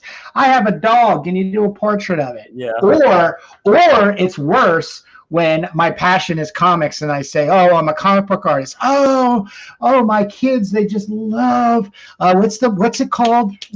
Batman? No, the other one. Superman? No. You know what I mean? Like, you're like, what the fuck? You know what I mean? Like, amazing. You know, whatever. I mean, you know what I mean? Like, you're like, what the hell? You know, like, oh, and then inevitably, as if the conversation goes on, you know, mainly on their side, they're like, can you actually make a living at that? You know, and it's just, it's disgusting. It's disgusting how degenerated our society has gotten, not only with comic book artists or comic book creators or comic books in general like that, but just the artists themselves. Like, the idea of artist is just such a degenerate thing.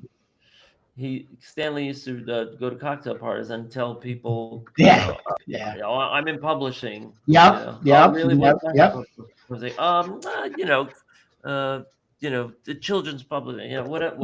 Yeah, children's publishing, yeah. He would be afraid to tell people that he was in comics. Yeah. Until he wasn't, and Right. and he got that way. He got that way through the colleges. He didn't get that through cocktail parties or meeting the president of the United States. He got that because he went into the colleges. Stan and Jack made comics cool, and Stan was the front man, but Jack was the workforce. Hell yeah, yeah.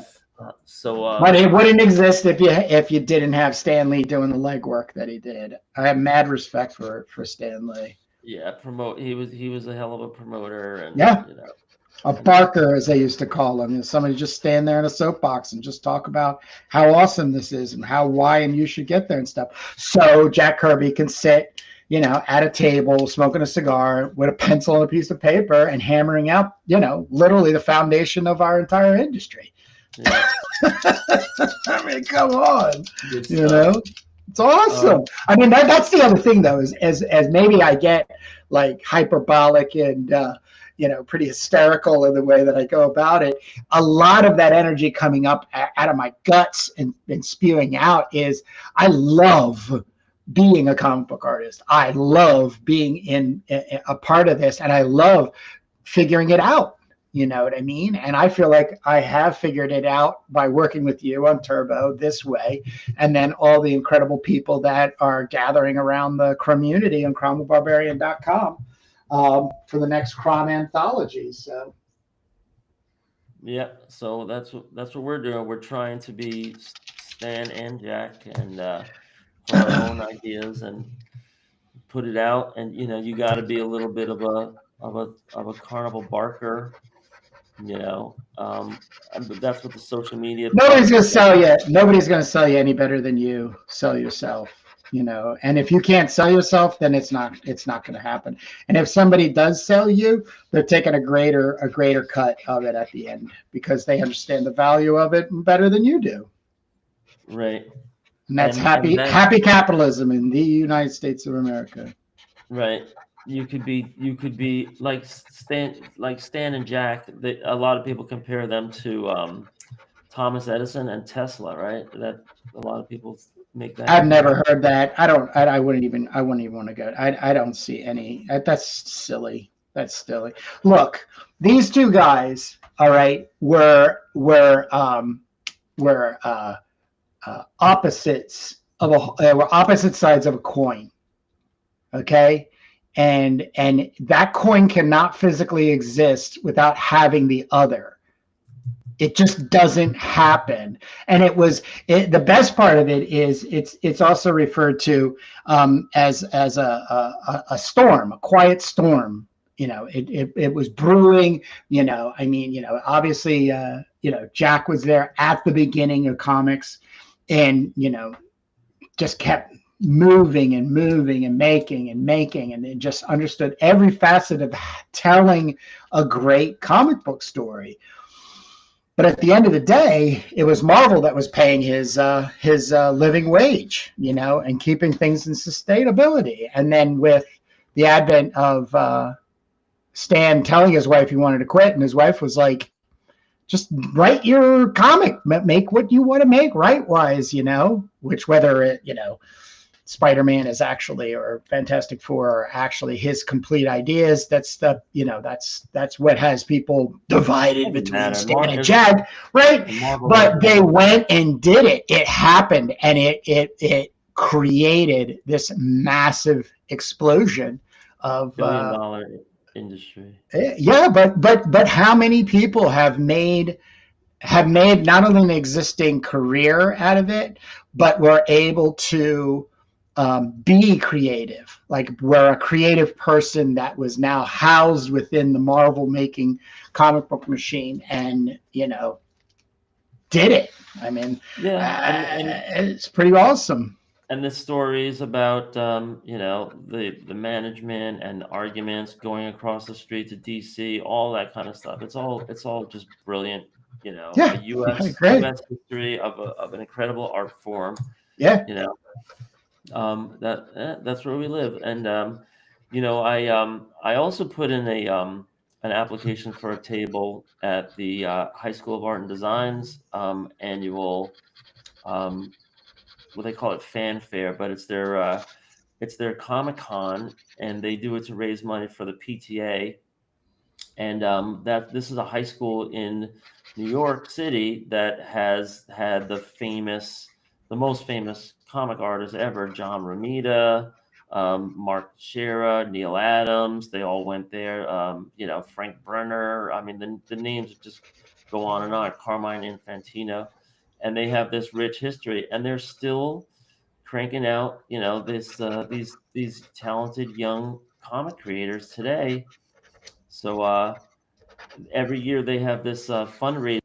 They have a Comic-Con, and they bring the pros in the gym, and they're sitting side by side with the seniors in the cartooning department and the animation department. Wow. Yeah, and hopefully I get a table this year. I've only just like attended in years past, but one of the fun things they do in the Comic-Con is they have the live draw, and they have live models set up in cosplay. You decked out in cosplay. Which is actually fun to draw. And they have people gathered around in the lunchroom doing that, and for specific times. They also have panels, and they also have couple vendors. They have food, stuff like that. But it's a great thing. It's pretty cheap. I think it might be $20. I only pay $10 because I'm a teacher. But I did apply to table, and they're going to be announcing soon. Hopefully I get a table, and I can actually participate on the Saturday and the Sunday. But we'll see. So that is happening, I think, in May or sometime in the spring. That comes up. And also fingers crossed about Jacksonville, and fingers crossed about Providence for IC3. Kingston was a no-go. I got waitlisted, which means they didn't have room, but they do have they are selling tickets now for just attending, and I don't know if I'm going to go. You might. I think you might want to just go up there and bring a couple boxes of books and your art and shit, and then just say to somebody, "Hey, I'm an artist. Did somebody not show up, and can I get their table? What's the process?" Because the one thing that they do kind of face, the promoters, are people who then don't show up, and then they want their money back for the table. And you mean they show up as an alternate? Like I said, like if I'm not right there at the beginning in IC3, I'm just gonna show up. I'll even pay the door fee, but I'm not trying to go. It's way more about actually being there as a a purveyor of said indie goods. There's so many people that I want to see, and we should be seeing them next month if it was on schedule as it was the years prior. But they did merge with Comic Art Fan, and which sounds like a good deal. And so it's now in September. So I have a little bit of breaking news, so you'll have to excuse me, but they just announced that New York City schools are closed tomorrow. Darn. And if I'm hearing this bulletin right, we don't even have remote day. It's just a snow day, which is unheard of since the pandemic. So I don't know what's going on, but I might be making some comics tomorrow, Kurt. Whoa. I mean, the good news. The bad news is we're inches of what was it? Snow dumped in New York City. How many?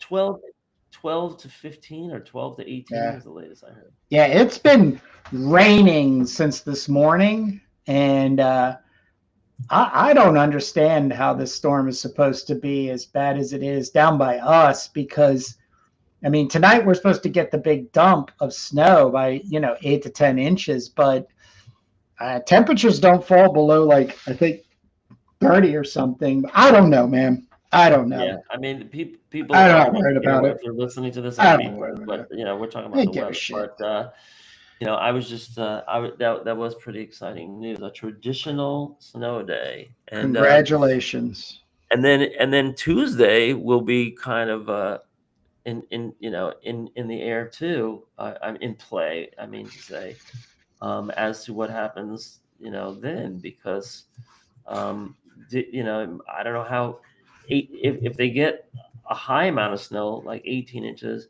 how long that would take to dig out. So Well, it's gonna get to 50 by Friday, so it's just good. It's not like we just experienced. Like, that's the problem right now oh in wow, predicting this storm, is they're just not getting the sub-zero temperatures we were getting for that big one, because that's what was happening, is we were getting so much fall, so much yeah, we rainfall didn't that it was when we had converting. the It was big dump converting. last time. It didn't melt. It's still it's we only had like 2 days since then that were above 40. So we never Yeah. had the big melt.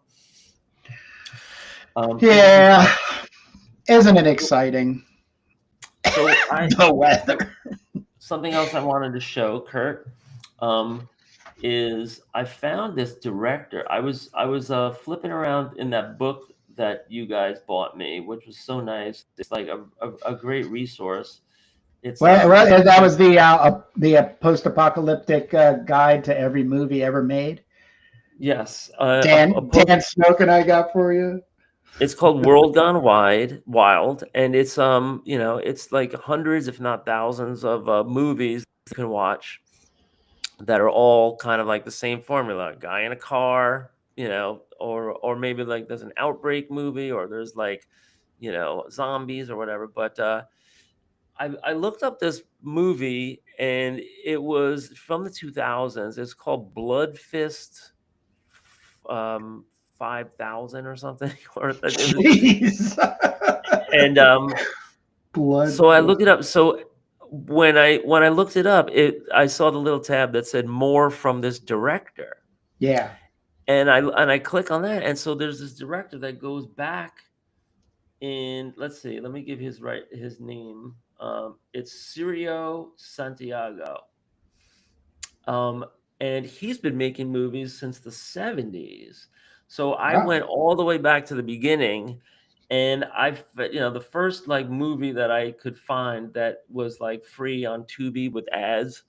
So I sat down and watched it, and I recommend this movie. And I'm a big fan of Cirio Santiago. He's a low budget, overseas producer, director, whatever, of really cheesy, campy B movies. They're so bad, they're good. I'm not trying to say this is Citizen Kane. I'm trying to say this is going to be a good hour and 20-minute watch. And just like laughing like I burst out laughing a few times. It was great. Now, here's the setup. These three ravishing stewardesses are going, they're on a plane, and they go to Hong Kong. And then they're immediately beset by these kung fu guys. And so they Dude, have to I'm start on it. fighting for their freedom. Oh, man. And there's like an international ring of like abductors, and their fight. And so there's all this gratuitous stuff, and there's all this fight stuff, and it's really terribly choreographed fight stuff. I was just in stitches. But it's called Fly Me: Sea Stewardesses Battle Kung Fu Killers. God damn, And it's the perfect. yes, the actresses are ravishing. It's just like a Russ Meyer, and I would definitely give this, however, tomatoes or thumbs up or whatever. I would say check this out, but also you might want to do the long-term deep dive on Cirio Santiago. And they were on location. they go from Hong Kong to Tokyo, and then they're in the U.S. and you're on location, but then they end up in the Philippines, and they end up with all those same actors that Yeah, you've yeah. in Dude, the bird I'm cage. watching the trailer right now on IMDb. Oh, yeah. that's the Lethal Ladies collection. So it's Arena, Fly Me, and then oh God, what's the other one? I think it's Ginger something. That's a collection I've been wanting to get. So yeah. So if I can't find it online, then you found it on Tubi. Is that what you said? One of those. I just put it in the search, and it tells you what channel it is. All And right. if it's not Tubi, it's something like Tubi, where you can watch the thing with ads. And the ads weren't that bad on whatever this was on. What was really sketchy was the film grain, like the film quality. Like sometimes they had, when you get like a little thing caught in the gate, and it's like on the right hand side, and it's like you can see the sprockets and everything. So there was some of that stuff going on, but that didn't bother me. But I was just, I love that stuff. I love that. That's when I know I got a gem on my hands. Right, because it's the only surviving print, right? That's the problem. Yeah. So, it's damn. Yeah, so you'll love that one, and then I'm on it. Maybe you'll beat me to all the other ones, but we'll see who gets there first. Yeah, we'll see. We'll see. We'll see. I mean, that's the thing. Like, you want to talk about the Russian doll syndrome when it comes to like 70s material. You could feel like, oh man, it's kind of running out. And then like I use IMDb a lot. I use YouTube reviewer channels. I've got about 6 of them that are pretty hardcore in depth. And then that even becomes a crossover, because like adult films, back in the, Behind the Green Door, well, it has sex in it, and, it's quote unquote an adult film / the big P word. But it still was in compete. Oh, here you go. Here's a great film that was rated X and then got cut down to R, and the sex in it is just pretty sad. But if you cut all of that out, Flesh Gordon. Have you ever seen? Yeah, I've heard of that. Dude, it has some of the greatest stop motion animators alive in there. Like basically like Ray Harryhausen students that this was their first work at like 18 and 19 years old. And then they go off to do like Star Wars and so on and so forth. But, just completely psychedelic, that type of thing. But, those actors and actresses, they bounce between that kind of that and quote unquote mainstream films in Hollywood, which was failing. So they were taking all these chances and everything. Dude, it's endless.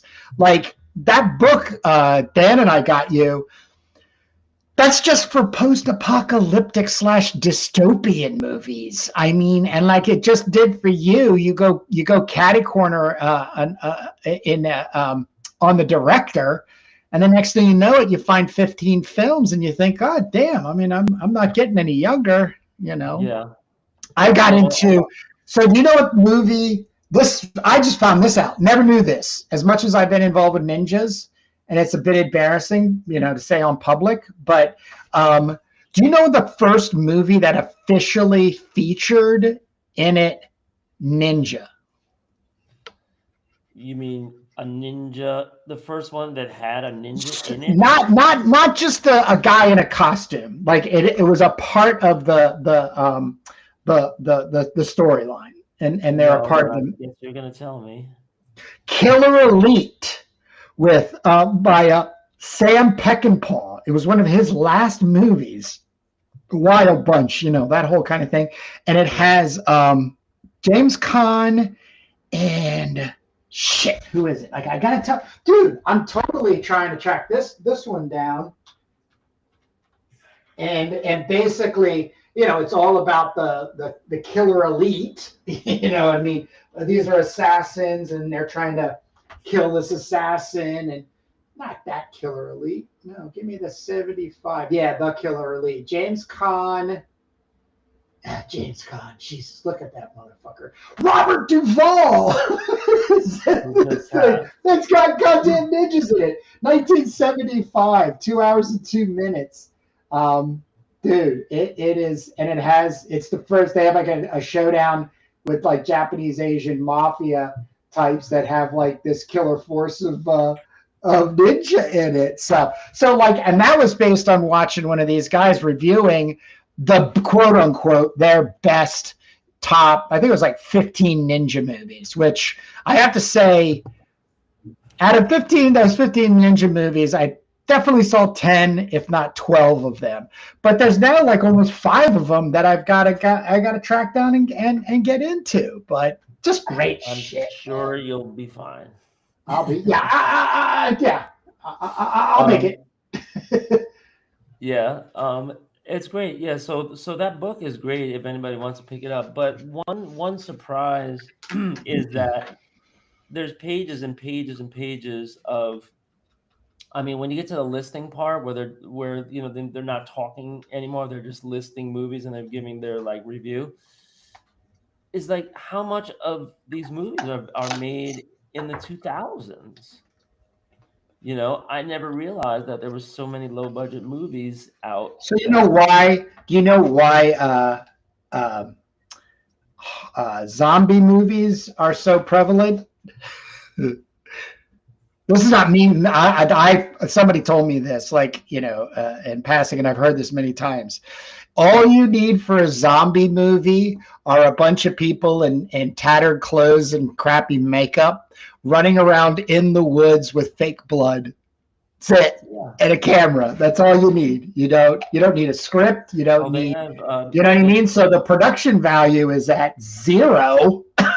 Maybe buy your friends some lunch, you cheapos. But yeah, they used to have in Asbury, New Jersey. They had they had an annual zombie walk. Yep. And it was just people, just dressing up and going out on the town and going on the boardwalk and everything and walking around.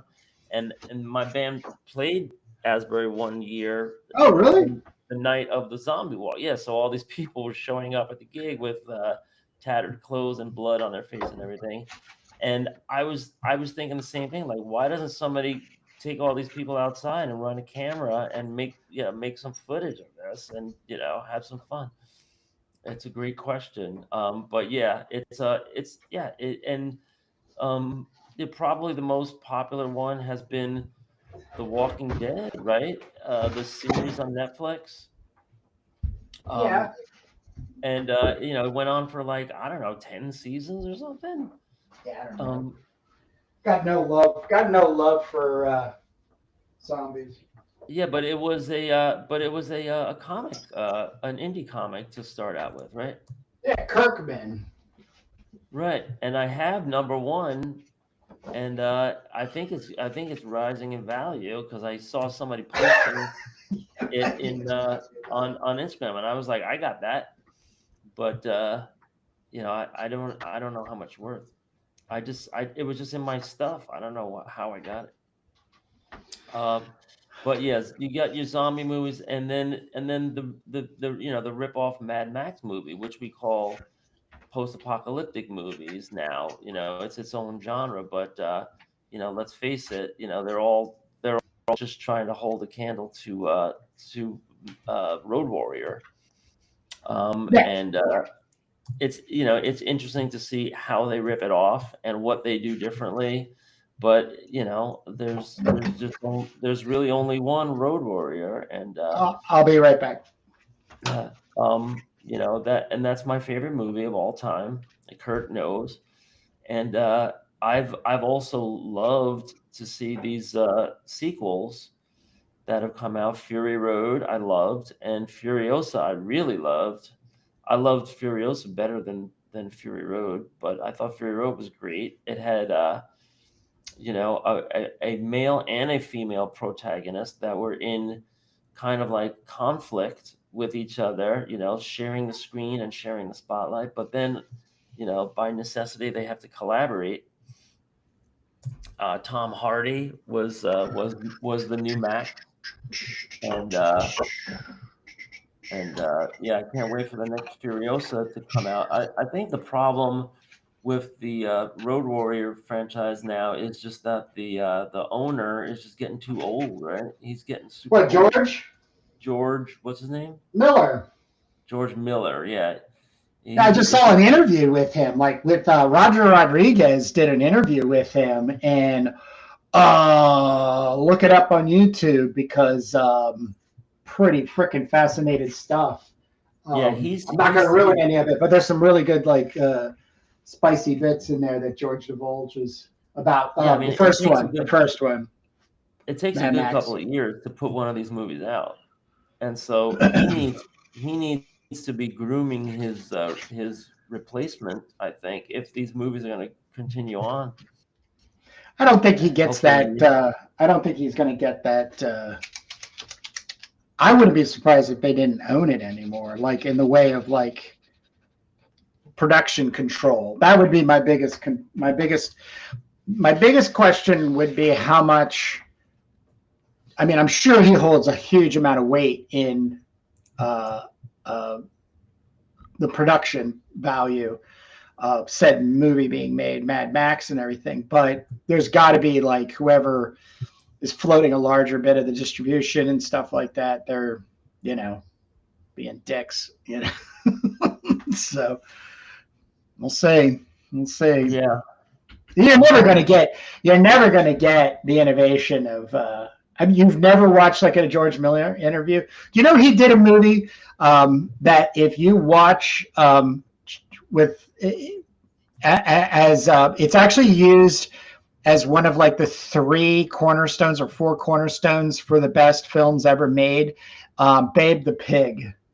George Miller. It is. I'm not joking, dude. I'm not making any kind of. I'm not making. And he made it on purpose to prove to himself how good a visual film storyteller he could be about a talking pig. Well, that was a book, wasn't it? Charlotte's Web, yeah. That's from Charlotte's Web. Okay. Yeah. So I've watched it. Like, it's hard to watch it, like being so hyper violent and you know, wanting to see action and all this kind of stuff in the downtime and watching and stuff. But if you really just chill out, have a glass of wine or two, and just get in the frame of mind that you're watching this for educational purposes, it will seriously blow your mind. Like how well crafted. Now you have to understand is like visually, like not using narrative, because he even says, I think he or somebody who was toting in us in film school is they watch it without audio. So there's no audio to help you understand what's being visually story told. Right. And you think, oh, it's just a pig and it's in a, but no, man, there's all this complexity in this emotion. I mean, Charlotte Web is also a really good book. You know what I mean? Like, this is not like just stuff you toss because, quote unquote, it's for children. You know, a lot of this stuff is constructed, you know, at adult level. It just has the accessibility, you know, for children and stuff. But yeah, that's George Miller, a fame to interesting. Mad Max. Yeah. That is really a mismatch for me. But it was for me when I heard it. I thought it was a total fucking joke. But he also had, you know, his family was growing and stuff like that. And he also, this was him. I saw him say this in an interview.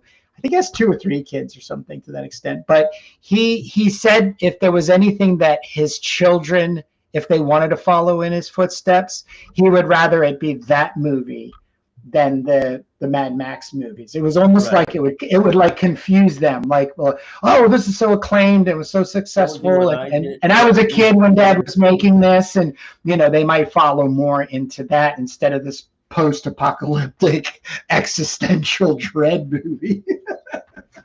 Right. Well, I don't know, man. Yeah. You know, it is really like every time you watch it, it's like a commentary on the future, and you know, like, It's a commentary about now, dude. For me, it's an absolute proof that we are apes. We have never evolved from apes. And the moment you take all of this technological toys and nonsense away from us, we're back to being primal apes. That's it. Yeah. There's nothing majestic about us. You know what I mean? Yeah. Like whales are majestic. Whales are 1,000 times more majestic than we are. Well, if you think that, then you probably want to see the latest Avatar, because I do. I'm just not.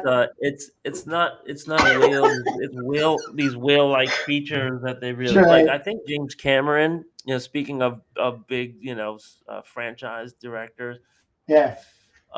James Cameron is really taken to the sea, you know, and he in real life he has this company that has these unmanned drones that go down deeper than anyone's ever gone, and he's been discovering all of these species of plant life and animal life and everything. But I saw the latest Avatar movie. I think I reviewed it a little bit. We did last week. Yeah, but it, you know, talking about whales, it has this message.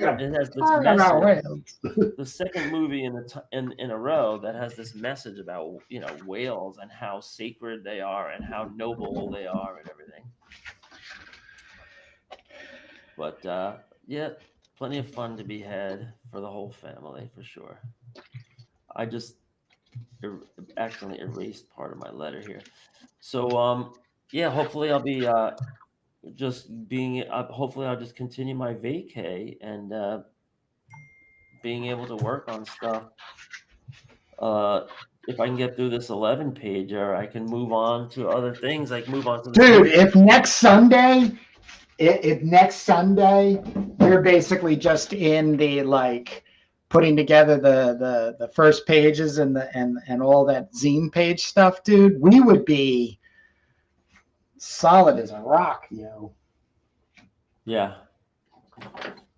I don't know if I can get that much done, but I'm not putting that on you, dude. We're 3 hours every Sunday. So if there's bonus material time, that's great. And that's what you choose to do, that's great. But I'm just saying, you know, I have my day unfortunately already booked, so it's hard for me to. I want to talk a little bit about this these pages I'm doing, because you know, it's a real adventure, and you know, Matt probably knows what I'm talking about, and you know what I'm talking about, is when you collaborate with somebody and you send out a script, what you get back, there's a percentage, you know, where it really matches the script, and there's a percentage where it kind of goes off on its own, sometimes for good, sometimes for ill, sometimes, you know, it's a wash, it's neutral, but you always, as the publisher, you always have to adapt, right? And so, all right, we're going with this art, you know, and I'm looking at some of the storytelling here, and you know, it's like it's sometimes confusing to attribute the dialogue, because I did something really weird in this story. I made these like this running dialogue for characters that are not visible on the page, you know? And so you have this like this old time D. Huberton bad guy who's like telling this whole history of stuff that happened in the past, but you can't see him. And then the Duke and his entourage are also talking, and it might be hard for the reader to understand who's talking at any given time. So what based on the visual, is that what you're saying? Well, you know, I think it'll be interesting to read, you know, regardless, because you know the dialogue goes into your head. Even if you don't know who's saying it, you're still reading a story, you know. And I'm just trying to kind of like adapt it as best as I can. So I use this kind of like technique of shading the word balloons in different shades. Oh, yeah. You know, depending on who's talking. But you know, you can't expect the person to like, you know, flip back to page, you know, so, oh, this is that guy. Like, so, you know, it's all just going to be a version of, and you know, we'll see how it works out. But um, really interesting kind of learning curve for me is on clarity. You know, like in the future, I'll probably be a lot more conservative about, you know, make it a word balloon that is definitely pointing to the person, and maybe Well, like you know, I think the biggest learning curve, Jake, sorry to interrupt, but we will never just give an artist a script unless they're Ken Landgraf, because I love giving Ken Landgraf a script. And by the way, if you don't follow Ken Landgraf on his YouTube channel, get over there, Ken Landgraf on YouTube, because he's already done 2 short videos where he's working on the Crom and the new 6-pager Crom and Dravanus. But you know, somebody like Alex, you know, that script that really afforded a time period where what we were doing after the fact, you know, should have happened, you know, before any pencils or paper were on there. You know, layouts, looking at just layouts instead of like whole pages being basically completed and stuff. So, you know, it's a learning curve. I don't want anybody to feel like they messed up or there was something they could have done better and everything, because, you know, the beginning and the end of every day, no matter what's being made in the turbo world, is on you and I. And we've just got to get better. We've got to get better at it. Yeah, and I've been very hot and heavy to just collab with other pencilers and Yeah, other inkers. yeah. Let's not forget that. I have so many script ideas that are, you know, that I feel, you know, need to see the light of day, and you know, I would love to, you know, collab, and I love to get these different visions, and I love to see. Me too. You know, it's all part of the art form. Yep. You know, and you know, you can imagine like Stan Lee. You're like, you know, all right, Jack Kirby's pages are back. Imagine they're like right in the middle of the run of like Fantastic Four, and they're like, okay, we got these pages back, and he's, you know, he's got these things. They're called the Inhumans, you know, and and what are we supposed to do with that? That's not comic books. So, and then his, well, you know, some stuff I'm gonna, you know, get revisions on, and you know, some stuff we'll just give it to the guys in the bullpen, and you know, change this, do that, and some stuff it's like, no, we're gonna go with this, and I'm gonna write the dialogue to match this stuff, and we're gonna, you know, and show it in all of its glory. Yep. And so, you know, so that's, you know, there's all those different levels that you do, you know, but it is an adaptive process, because, you know, sometimes it just, you know, the storytelling changes, and you know, you have to roll with it to just for clarity and to make the story like understandable, and you know, try to see it from the point of view of somebody that's just going to read the page, the comic page, rather than see the actual script. So the other problem at fault with comic book writers is they hold their own visual. Now, you have the ability to actually make your comic book. So you're not without the skill set that's necessary to actually make a comic book. But you're also carrying that weight with you in writing a script and then giving it to somebody. And then when oh, no, that's not what I was thinking. Well, it's kind of like a fuck you moment where it's like, why don't I can't reach into your fucking head. I can't like, oh, okay, I'll just go out and buy 100 copies of 20-cent Marvels to get an understanding of how the pacing and everything that works inside Jake Jacobs' head and everything goes about. But, you know, just as you were saying, like, I think the beautiful collision of like you having the visual ability to make the write in the comic, and then having another visual interpretation come in, and then you revisiting the script, that's magic. I dig that, man. I dig that a lot, you know? Yeah, I mean, and you know, what ends up on the page, you know, there's always a story to how it got there, you know, and that's, you know, that's always an interesting story. But you know, the page is, at the end of the day, the page is just going to speak for itself, and you know, the people that are viewing it are going to follow it or not, depending how clear it is, and if they enjoy it, they might enjoy it for the art.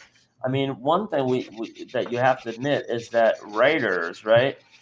Sometimes a writer is really just along for the ride because nobody's reading any of their words in the report. Yeah.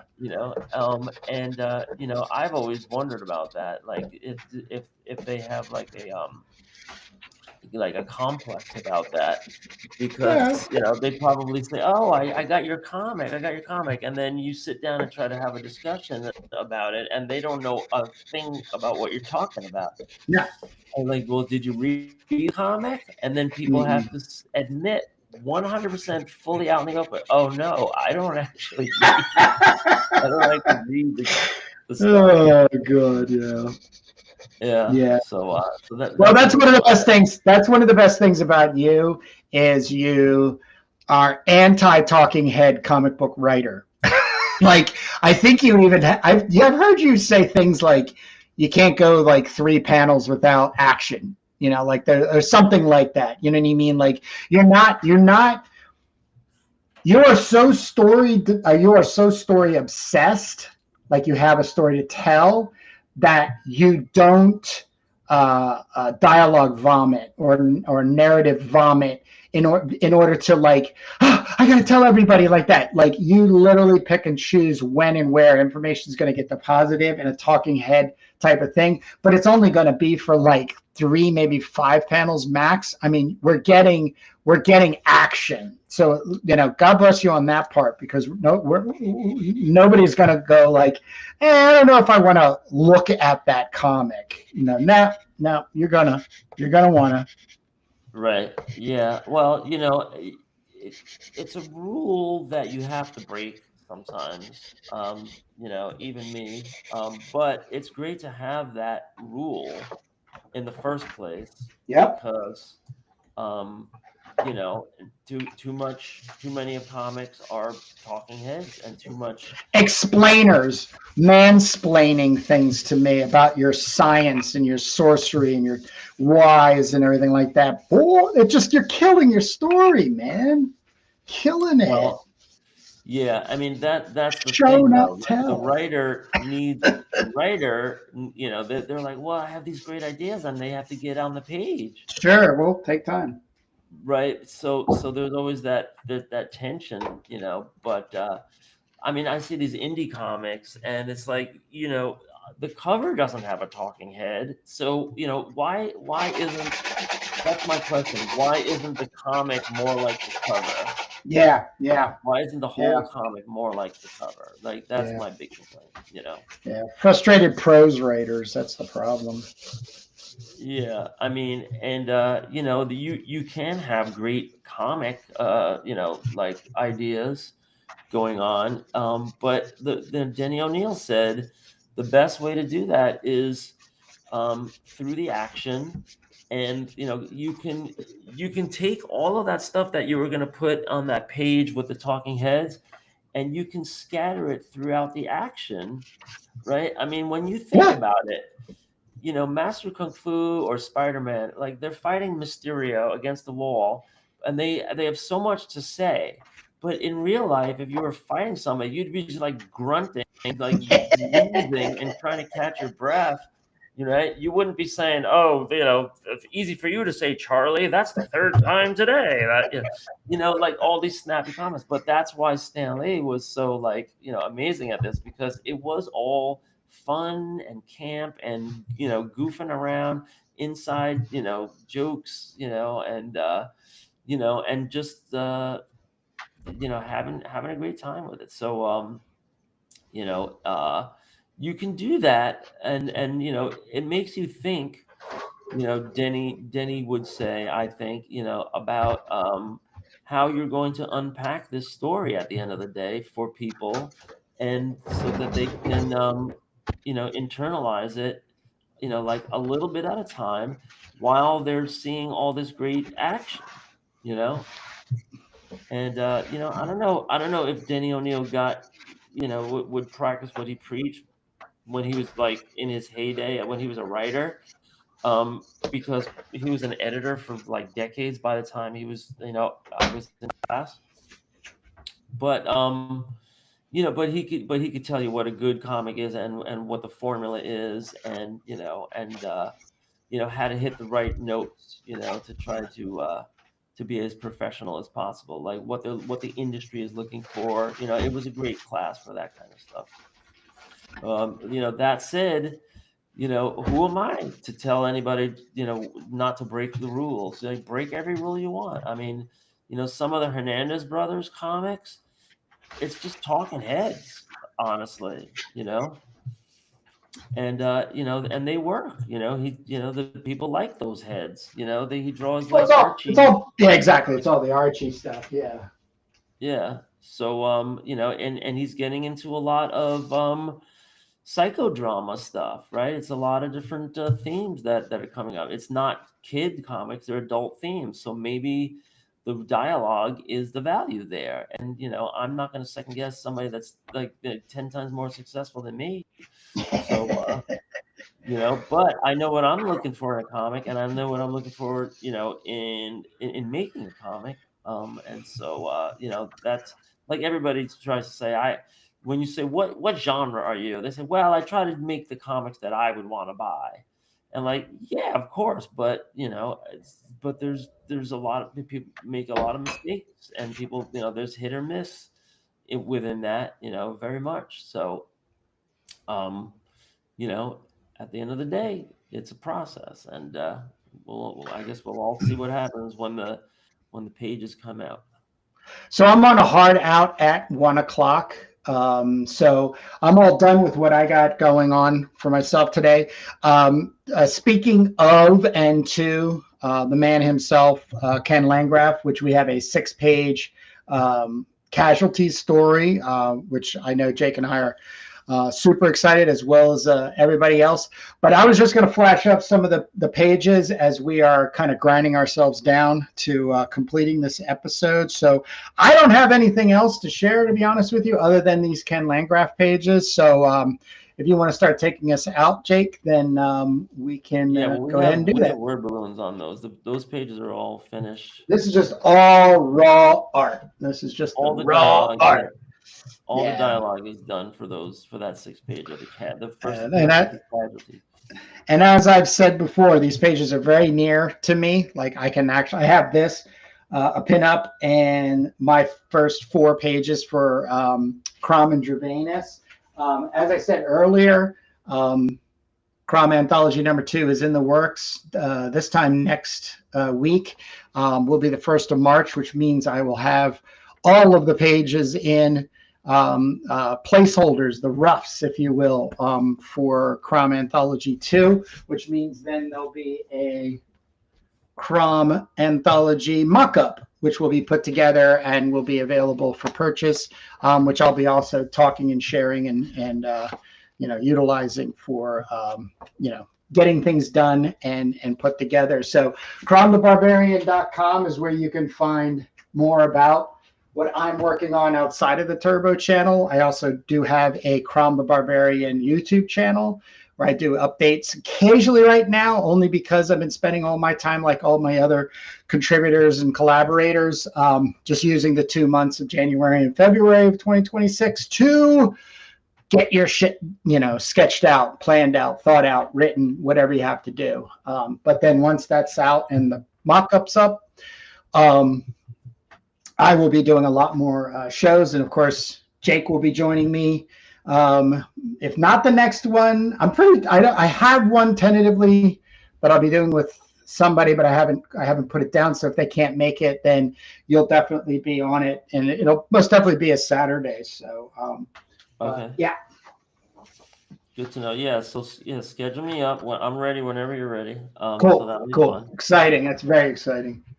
Yeah, and another thing that Alex reached out. I think Alex invited me on his podcast. Oh yeah, me too. Yeah. So, but I think he's branching out besides comic stuff.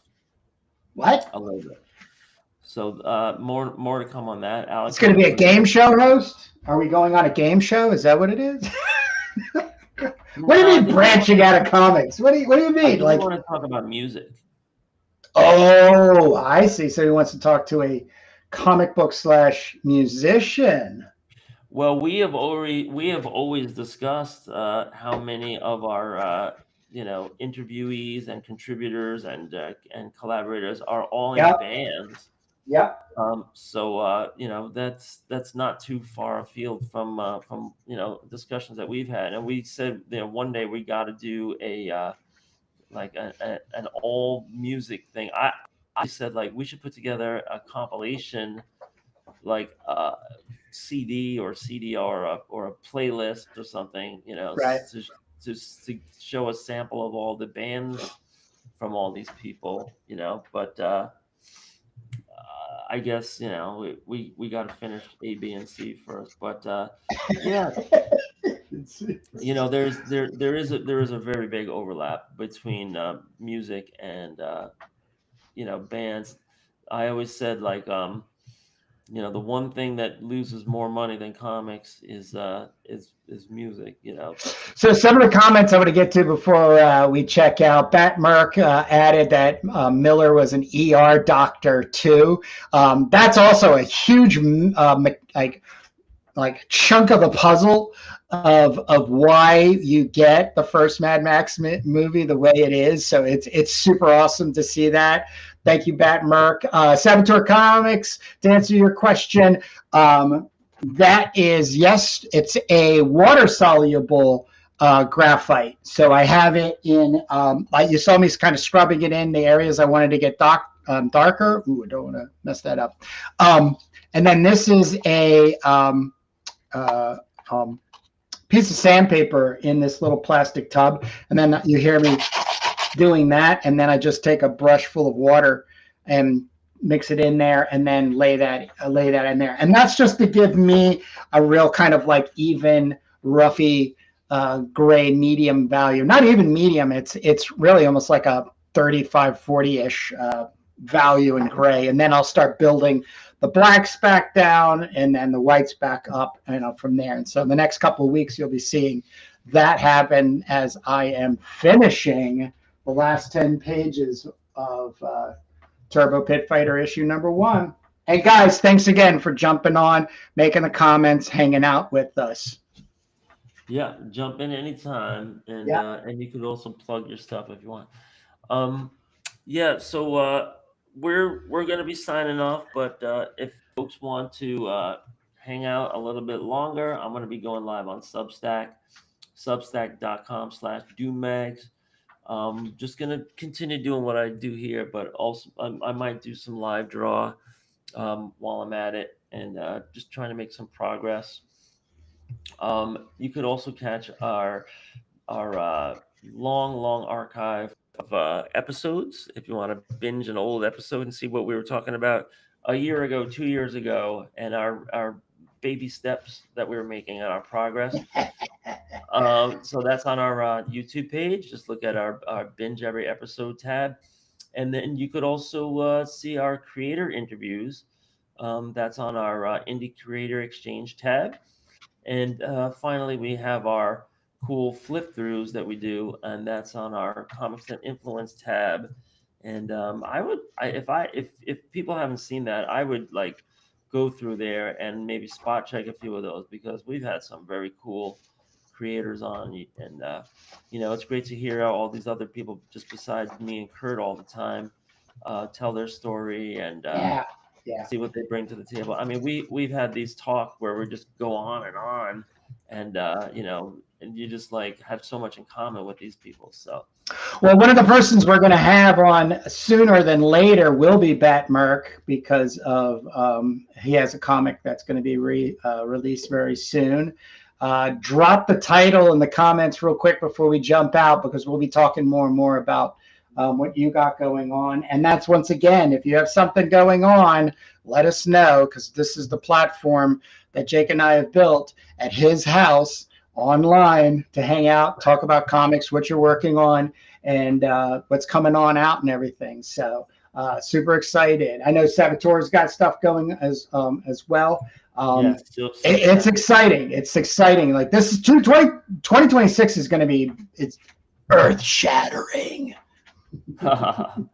We're on our way, but you know, it's not just about putting out comics. It's also about the ride and the process and meeting on Sundays and chit chatting and getting to know all these other people. So that's all great. And then when we go out and do some cons in the warm weather that's coming up, it's going to be on steroids. So you know, that's our real busy season, and we start scheduling up a lot of creator interviews and, you know, guests and stuff like that. So look forward to all that great stuff.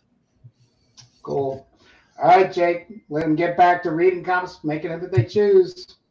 That's right. And, you know, check me out in about 15, 20 minutes. I'm going to go on Substack, and I'll probably put a little announcement on Instagram ahead of time, but the party is going to continue. All right, see you next Sunday. See you next Sunday, 10 a.m. Eastern. Bye, Kurt.